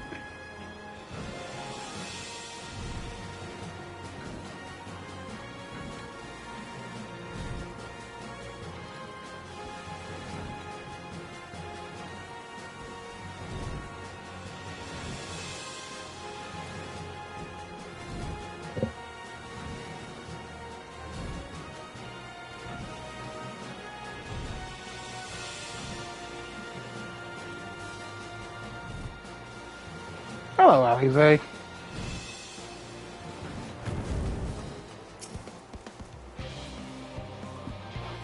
Yami, what are you doing out here? No, I don't mind if you help with the boxes, but it's far from the most exciting of tasks, are you sure? Oh, I appreciate the assistance. We need to get these to Aporia. Time is short, of course, but they're full of organic specimens and samples, so try not to be too rough with them. Alfino should be waiting for us when we arrive. I'll see you there.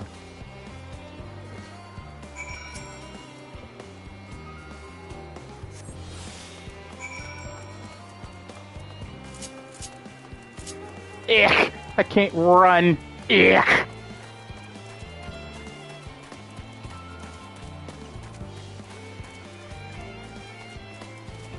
I can jump. Jump, man, jump! Jump! Might as well jump! God, I've been watching too much of Little Z's old videos.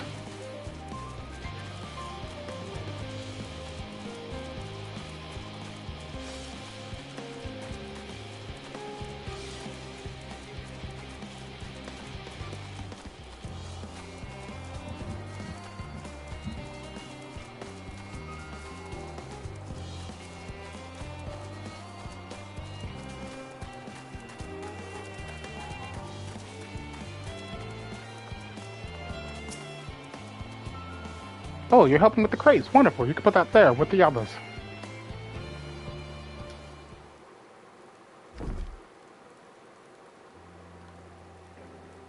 Yeah, my gratitude. But how did you come to be involved in this? Ha, but I suppose I have Thancred the town as well.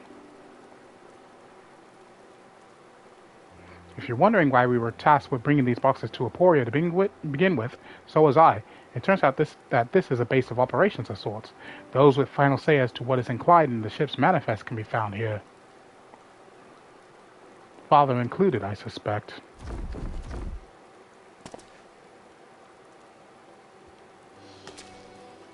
That should be everything.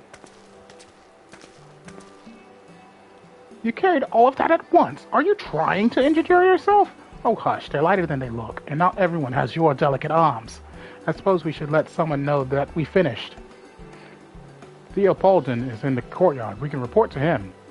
Why don't you come along? You should get credit for your assistance at least.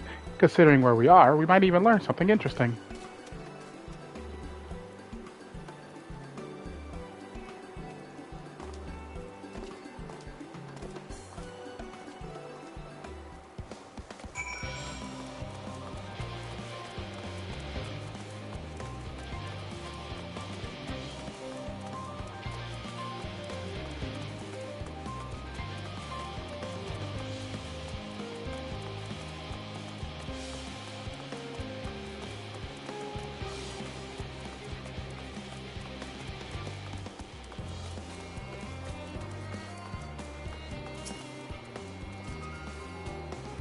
Gods, it never ends, does it? What can I do for you? We've brought samples from Charlie and Hamlet. Series 110? The crates are by the entrance. Oh, thank you. I'd expected one of my colleagues, but we are dreadfully short-handed. Just a moment. You're Fulshino's children, are you not? Alphino and Alize at your service. You're well acquainted with Father, I take it. Quite. I've been friends with your parents since our days at the studio. I remember when you were yay-high, waddling hither and thither. Clearly, it's been quite some time since we've met. It's good to see you again. Wielding your father's new lifts, no less. You knew our parents when they were young. What were they like? Pray, spare no detail. I should like nothing more than to regale you. Alas, I am meant to be in charge here, and reams of paperwork want for submission. We can help with that, in exchange for the sort of stories our parents would never willingly divulge, of course. Very well then. There happen to be 3 sets of documents that needed delivery, so how about you each take one?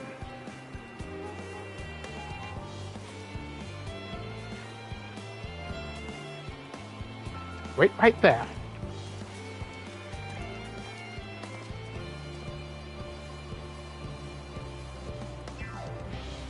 You will find a foreign representative waiting to collect these near the southernmost structure. Hope I haven't kept her waiting for too long. Never mind Alphino and Alize, I'm certain they will be back soon enough.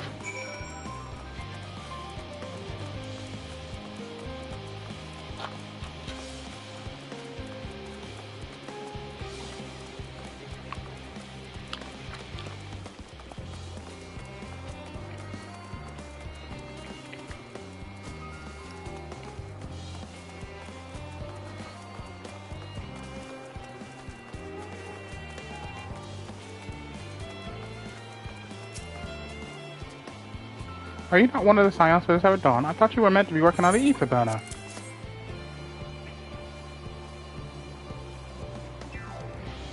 Theopolden's paperwork. I was beginning to worry he had misplaced his quill. I appreciate your help in seeing these documents to my hands at last. As for your other tasks, pray keep this between us, and I sincerely hope you Scions succeed.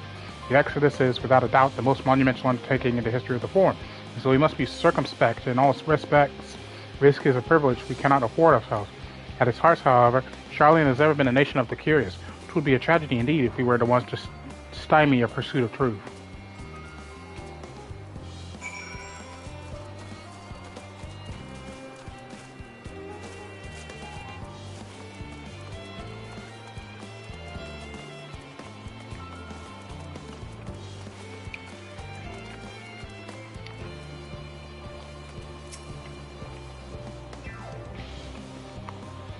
Quick and efficient. I dare say you have a talent for this work. The twins' papers only need to be delivered to elsewhere in the facility, so they should be returning any moment.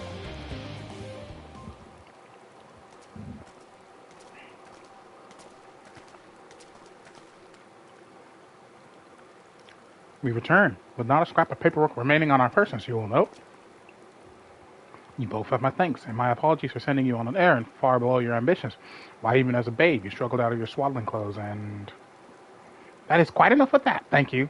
It was comprising stories of our parents that we'd asked to hear, to reiterate. Of course. I've known your father for so long, I must have something. Well, as you know, part of why the levy your name garners such respect in Charlian is your family's storied history.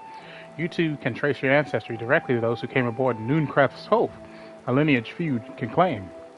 I never thought much of it myself. It's not as though our forebears founded our nation. They were simply there when it happened. Nevertheless, it has traditionally been a point of pride.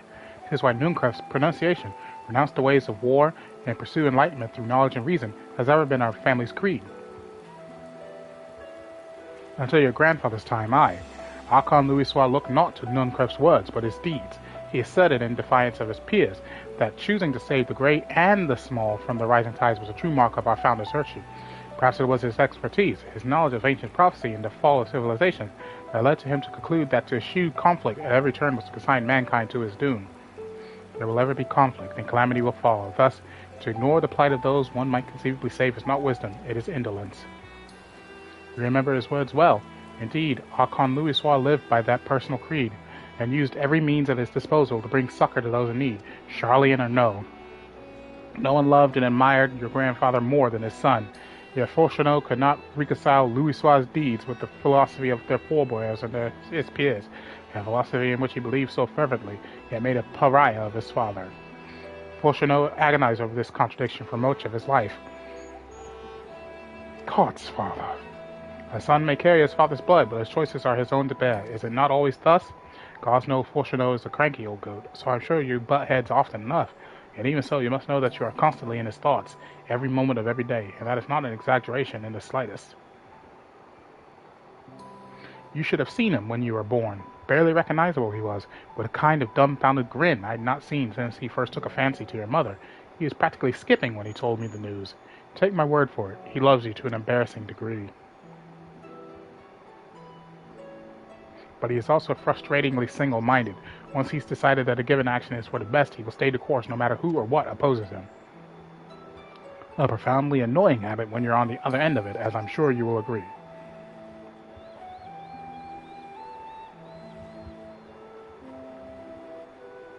I'll say.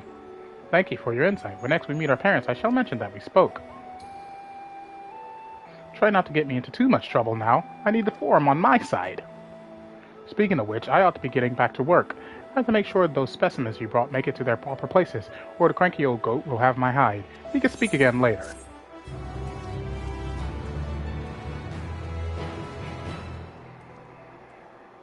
Hail, you three! Oh, hello, Graha. Graha, surely Coco hasn't driven you out of the forge already. For better or for worse, no. However, he has sent me a task that requires more than my single pair of hands, and here you are. I could use at least one of you, but I won't object to more. Unfortunately, Alize and I have prior commitments, and we have delayed too long as it is. What about you, Yami? Can you spare the time? Of course. Perfect. This shouldn't take long.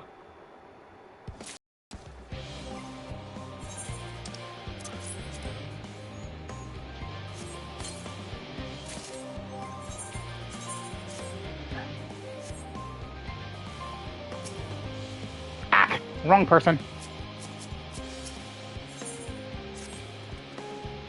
In the event that our, and I quote, promised heap of adamantite falls right out of the bloody sky and into my lap, Master Coco wishes to be ready to put the proverbial hammer to anvil at a moment's notice. To fabricate these spars, however, he needs the flames in Coco's forge to burn hotter. He sent me to increase the amount of ether being funneled to his furnaces. The flow of fire affects the ether in Labyrinthos is regulated by the elemental reactor south of here, to which I have borrowed the key. The adjustment will require 2 people to carry out safely, but I can explain the process when we arrive. This is where we part, then. We'll see you in Charlie and Hamlet once the adamantite arrives, if not before. I think I'll end the live stream at 9. That way I get pretty decent, a decent headway. And I'll definitely pick this back up tomorrow. This way then.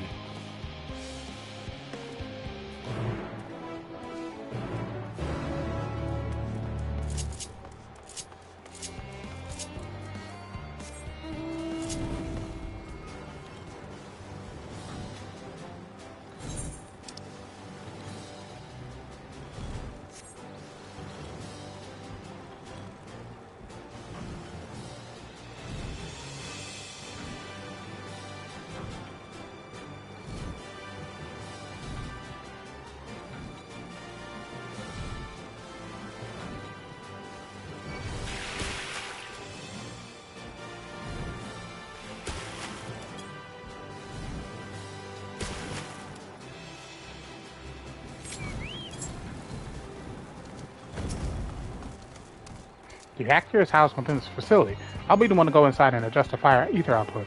When I do, a rather large amount of water-expected ether will issue from the vent at the top. I expect this to attract at least a few elements, which we would both rather not be drawn into the reactor itself. Trust me. And ask that you put down any that draw too near. They'll pose you little trouble. Wait here if you would.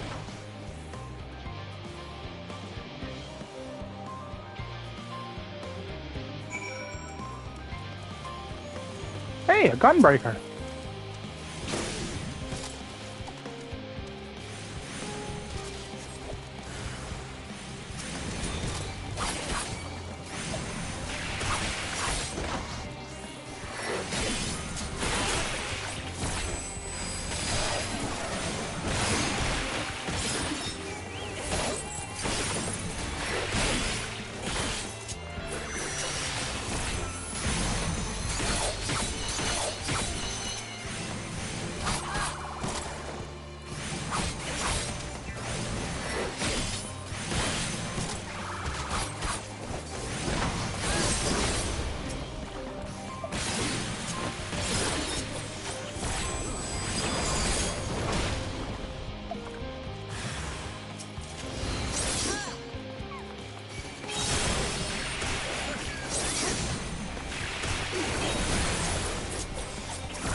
Ooh, hang on.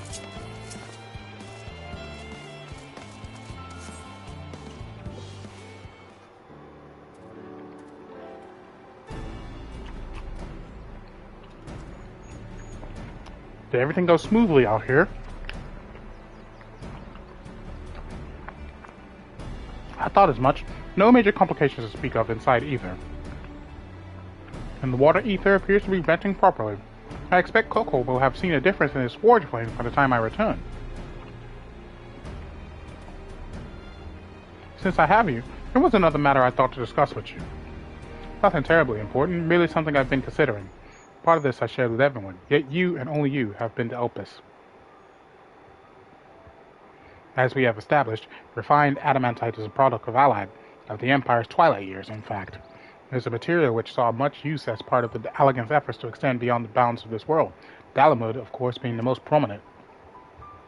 Of those who would push further, expand Allied's empire to encompass the heavens and the stars above, perhaps the greatest was his infamous technologist, Amon.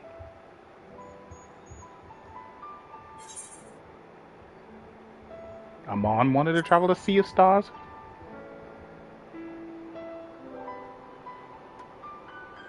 He did. He must have had his own reasons. However, for there is no evidence to suggest that he retained memories of his life as an ancient. He only joined the Ascians once the Empire was all but dust, as you know. If not his memory, though, what drove him to pursue the idea with such fervor? This may seem far-fetched, but what if souls, like minds, have a personality, so to speak, a natural disposition towards which they are inclined? We know with relative certainty that it was the gross decadence and inexorable decline of Alec that moved Amon to resurrect Emperor Xander. The Empire's people spoke lightly of death and destruction, experimenting on those that deemed beneath them to fill the emptiness in their hearts. In facilitating Xander's return, Amon proved these languid souls with the means to free themselves from the mire of their own indolence. Or would have, had not Xander been convinced by his own death that life itself was meaningless. Amon's desire for his countrymen to conquer the heavens could only be a means to the same end, to instill the people with new purpose.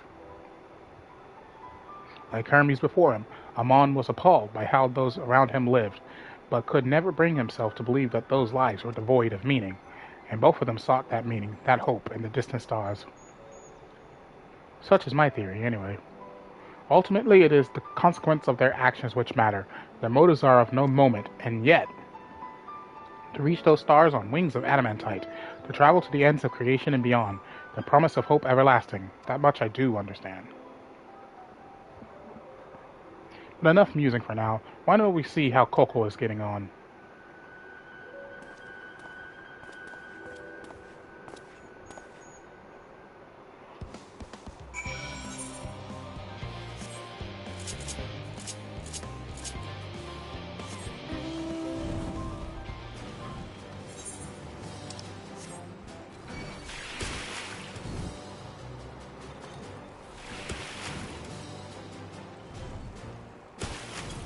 Ah!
Phew, I can feel those flames ablazing from here.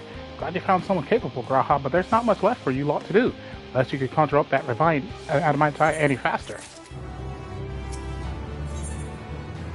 And there's the headpiece. I do trust you to deliver on your promise, I do, only. I hate waiting, I want that adamantite, and I want it now! We are sharing your impatience, I assure you. Is there truly nothing else we can assist with in the meantime?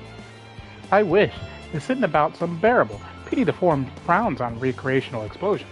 Well, so long as they can't prove it was premeditated, get you gone. I have mistakes to make. In that case, I suppose I should go and return the key to the reactor. I'll have one more look to make sure that nothing has gone wrong, unintentionally or otherwise. I'm certain there are better uses for your time, however. I will join you in Charlie and Hamlet anon.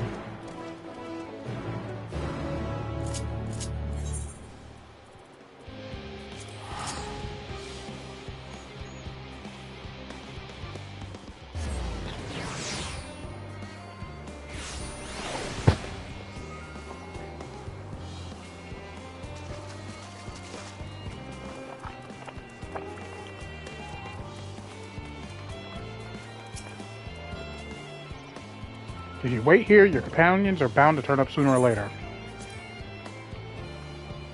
Oh, shit.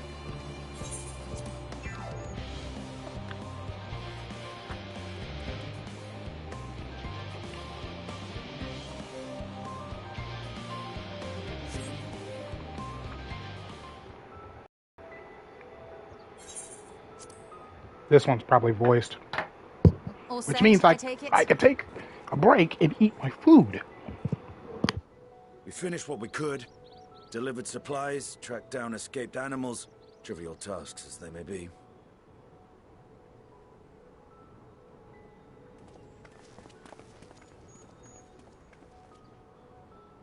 That's enough, don't you think?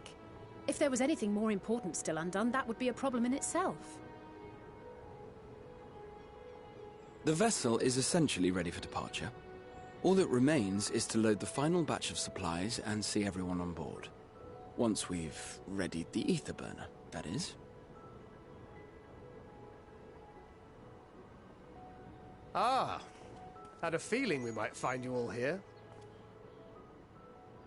Our consultations with the Loporrits, too, have run their course. Pleased I am to say that our researchers' concerns have, for the most part, been allayed, though some insist on making adjustments to the very end. For their part, Livingway and her peers have graciously offered to stay and keep the people company, lest any lingering queries go unanswered. All that remains is to wait for the refined adamantite. Alphino, are you there? It's me, Cryo. Your special delivery has arrived. Round up everyone and come to the harbor at once.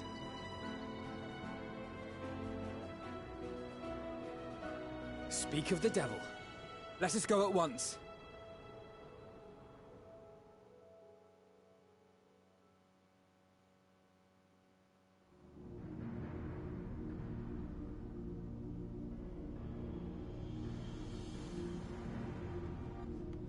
Forgive the intrusion, Master Fortuner. I bring urgent news. A great commotion has broken out in Scholar's Harbor. Your presence is requested, with all speed.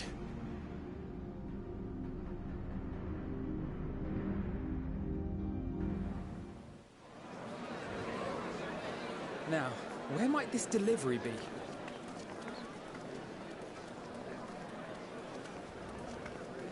Oh.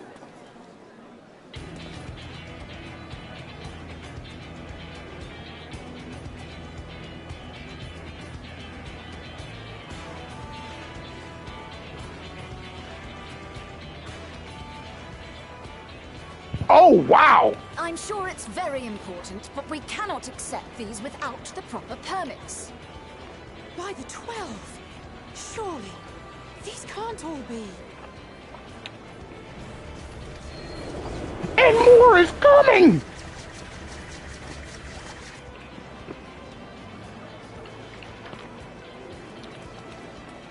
Bleeding hellfire! They're bringing them by sea and by air. All these folks in these crates.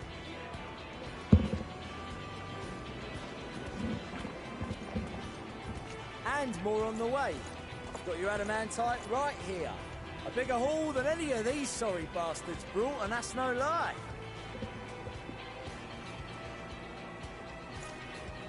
Yes, because you were charged with seeing the shipments from Gridania and Uldar here, along with your own. Give credit where credit is due. Sounds like the sorry whinging of a sore loser. An hypocrite to boot. Ain't no way a scrawny whelp like you took a dozen steps inside a Dalamud shard. I'll have you know I went all the way to the entrance. Furthermore, 'twas my contacts that enabled us to enlist the cooperation of the Sky Pirates. Left you outside so you wouldn't get anyone killed, did they? Well then, credit where credit's due, you did a right fine job sitting on your ass. Take that back.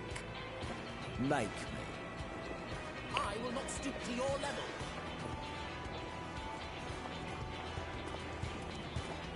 My, what a grand welcome party. Hancock and Saraban.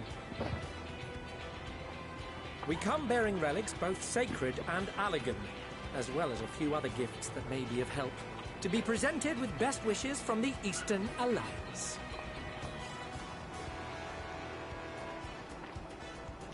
And we've brought a number of items from Eureka as well, courtesy of our hard-working expedition members. Wow, from Eureka too? I myself have come with a sacred relic of Racen Temple. 'Twas passing fortunate that Senri's dango craving brought us to Kugane. We arrived precisely as Hancock was making his arrangements. Upon learning of your need, we made haste back to Hell's Lid, with our dango, never fear, and consulted with the other auspices. All consented to the lending of Tenzin's legendary Phoenix Blade for this noble cause. That's a Suzaku katana. and Seiryu were nevertheless worried that it might be lost in transit, however, and insisted upon accompanying me to Onokoro, where I had intended to entrust it to our Confederate allies. I thought instead to give it over to Hancock when we chanced to cross paths yet again. But alas, Seiryu remained ill at ease, and ordered me see the blade into your hands personally, or die trying. We did, of course, need quite the impressive vessel to get it all here in time.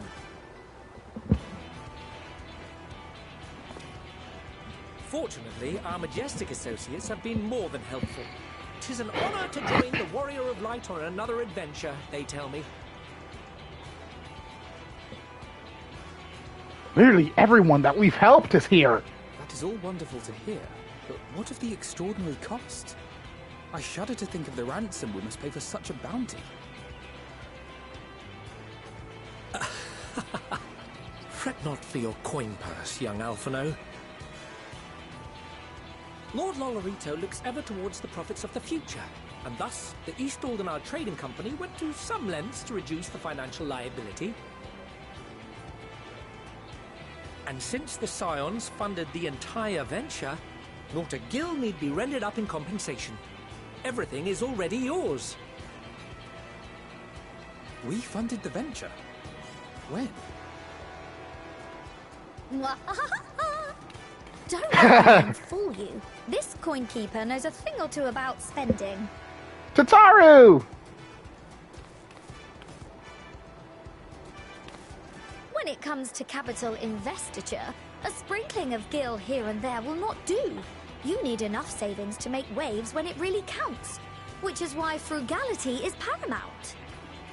Tataru the hero! We also have the benefit of a generous patron. Generous being rather an understatement. A generous patron? She has supported us from the shadows since the very founding of the Scions. Is that Alphino's mother? Coffers to fill.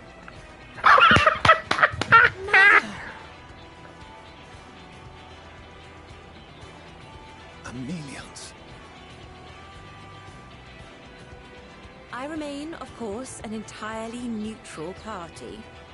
I simply thought our family's coffers were needlessly full. We can hardly take them with us on your teeny-tiny toy boat, now can we? And 'twould be a shame to leave all that hard-earned wealth unspent.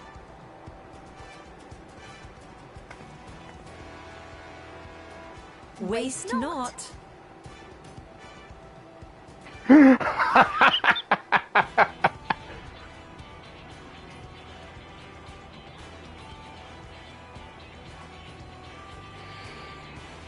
However did you manage so much in so short a time, then?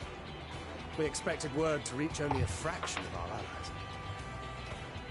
Did I not tell you I have my ways? Erenville, you were involved too. I received a letter from Cryo after we parted ways in Labyrinthus.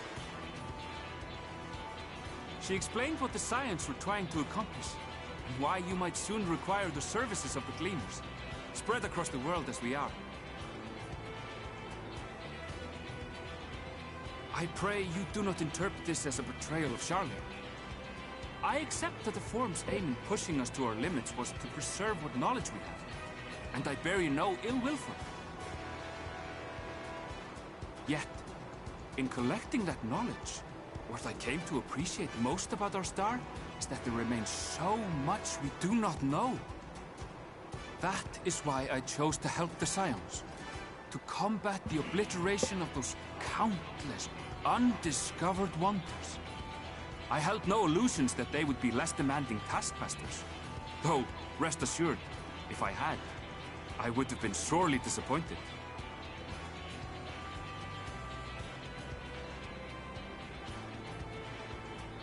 To make a long story short, the whole of the guildship cooperated to ensure your call was heard far and wide.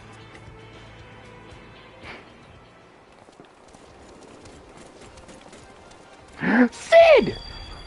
And Nero! What's this about a ship that can fly to the moon? And why didn't you mention it sooner? The one time you don't beg my aid, your problem's a bloody ship that can fly to the moon. Sid! You brought the team. Of course. Garland Ironworks' finest. You need only point us towards my new favorite ship. Oh, I nearly forgot. We stopped by Whirlit before coming here and picked up a package from Gaius. Literally everyone is here! He's still of the mind that actions make for better penance than words, contrite or otherwise, so we offer none of the latter.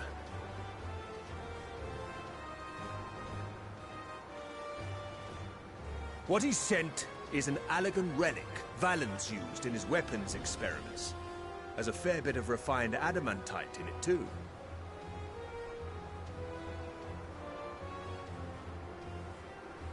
As you like us not suspect, we've also brought adamantite for Mordona's Dalamud shard. I admit to some consternation upon first receiving Kryl's message. So few Scions remain at the Rising Stones now. Far too few for such an expedition. However, the Gleaners were able to secure us reinforcements. Idleshire's treasure hunters, not least among them. I know. How the Gobbyflock fought. Slowfix's gratitude for the safe return of his daughter has not waned, and he gathered his kin to our side with an astounding quickness. The clash between their machina and the Allegan defences was a sight to behold. I wager even you would have been impressed by the magnitude of the gobby booms.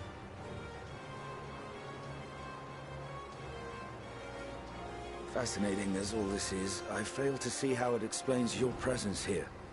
Does Razat Khan not have more pressing concerns?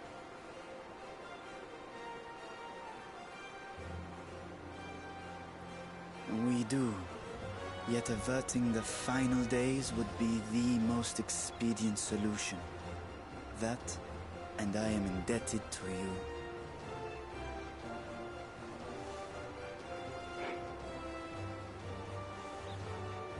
Though they chose to take their leave of Thavnair, those you saved in Galimund remain my people. My gratitude is beyond words. 'Tis appropriate that I aid you in kind. If in the doing we bring salvation to others of this star, so much the better. You will recall that I spoke of my father, Midgard Summer, and his journey across the great expanse. As he traveled betwixt the stars, his resplendent scales drank of the ether in those nigh empty surrounds, and imparted to him the strength to persevere. Thinking they might further your cause, I called out to my kin for consent. Ajdaya's answer was silence, as ever. Tiamat and Hrisvelgre, however, responded favorably to the suggestion.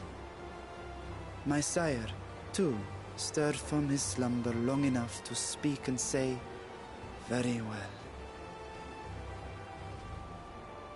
Thus have I brought you his own worm scales.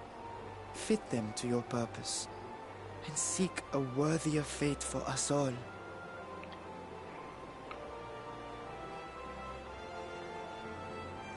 You'd be hard-pressed to find someone else so familiar with the unique properties of dragon scales. So I invited myself in.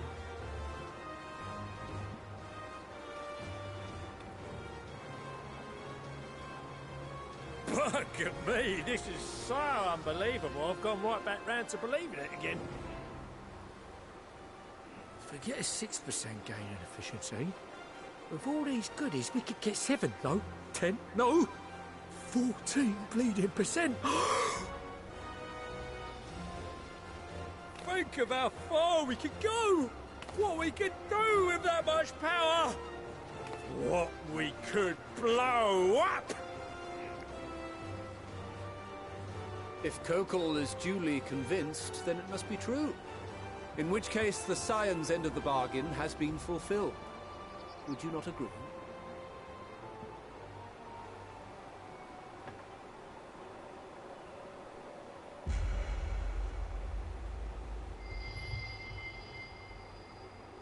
What's with the ominous music?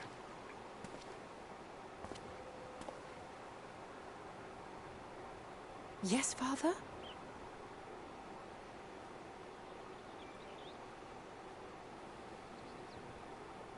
I know not what you seek of Hydaelyn, nor for what purpose you would take command of our ship. Yet this much is certain. To do so will be to dictate the fate of this star and the lives upon it. The lives of each and every creature, in their magnitude and their fragility. Do you understand? And are you prepared? We have seen and we have felt how much each life shapes this world.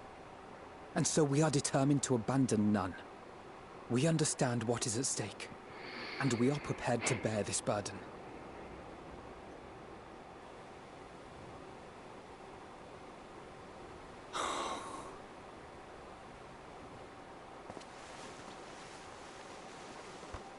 Then I will bear it with you. I beg you, share your struggles with me. As family. He finally broke. He finally broke.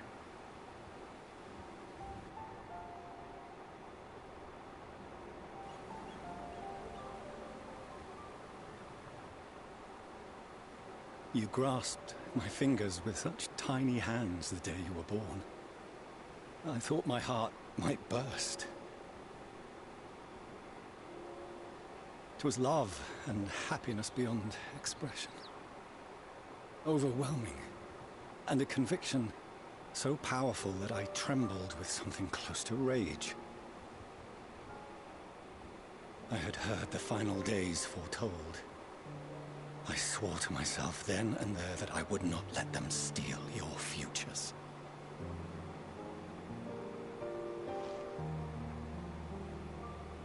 The great Exodus would succeed. Must succeed. No sacrifice or sin was worse than the alternative.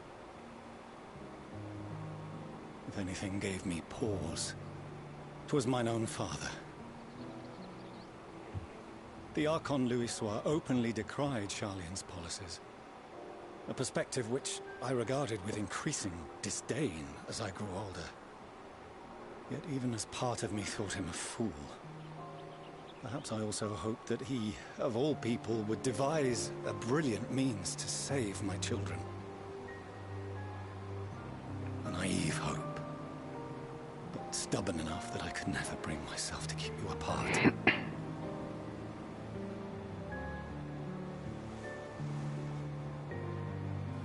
No, that was his doing, when he perished at Cartano. As we pulled that twisted slab of Dalamud from the sea, I remembered the warmth of your newborn touch.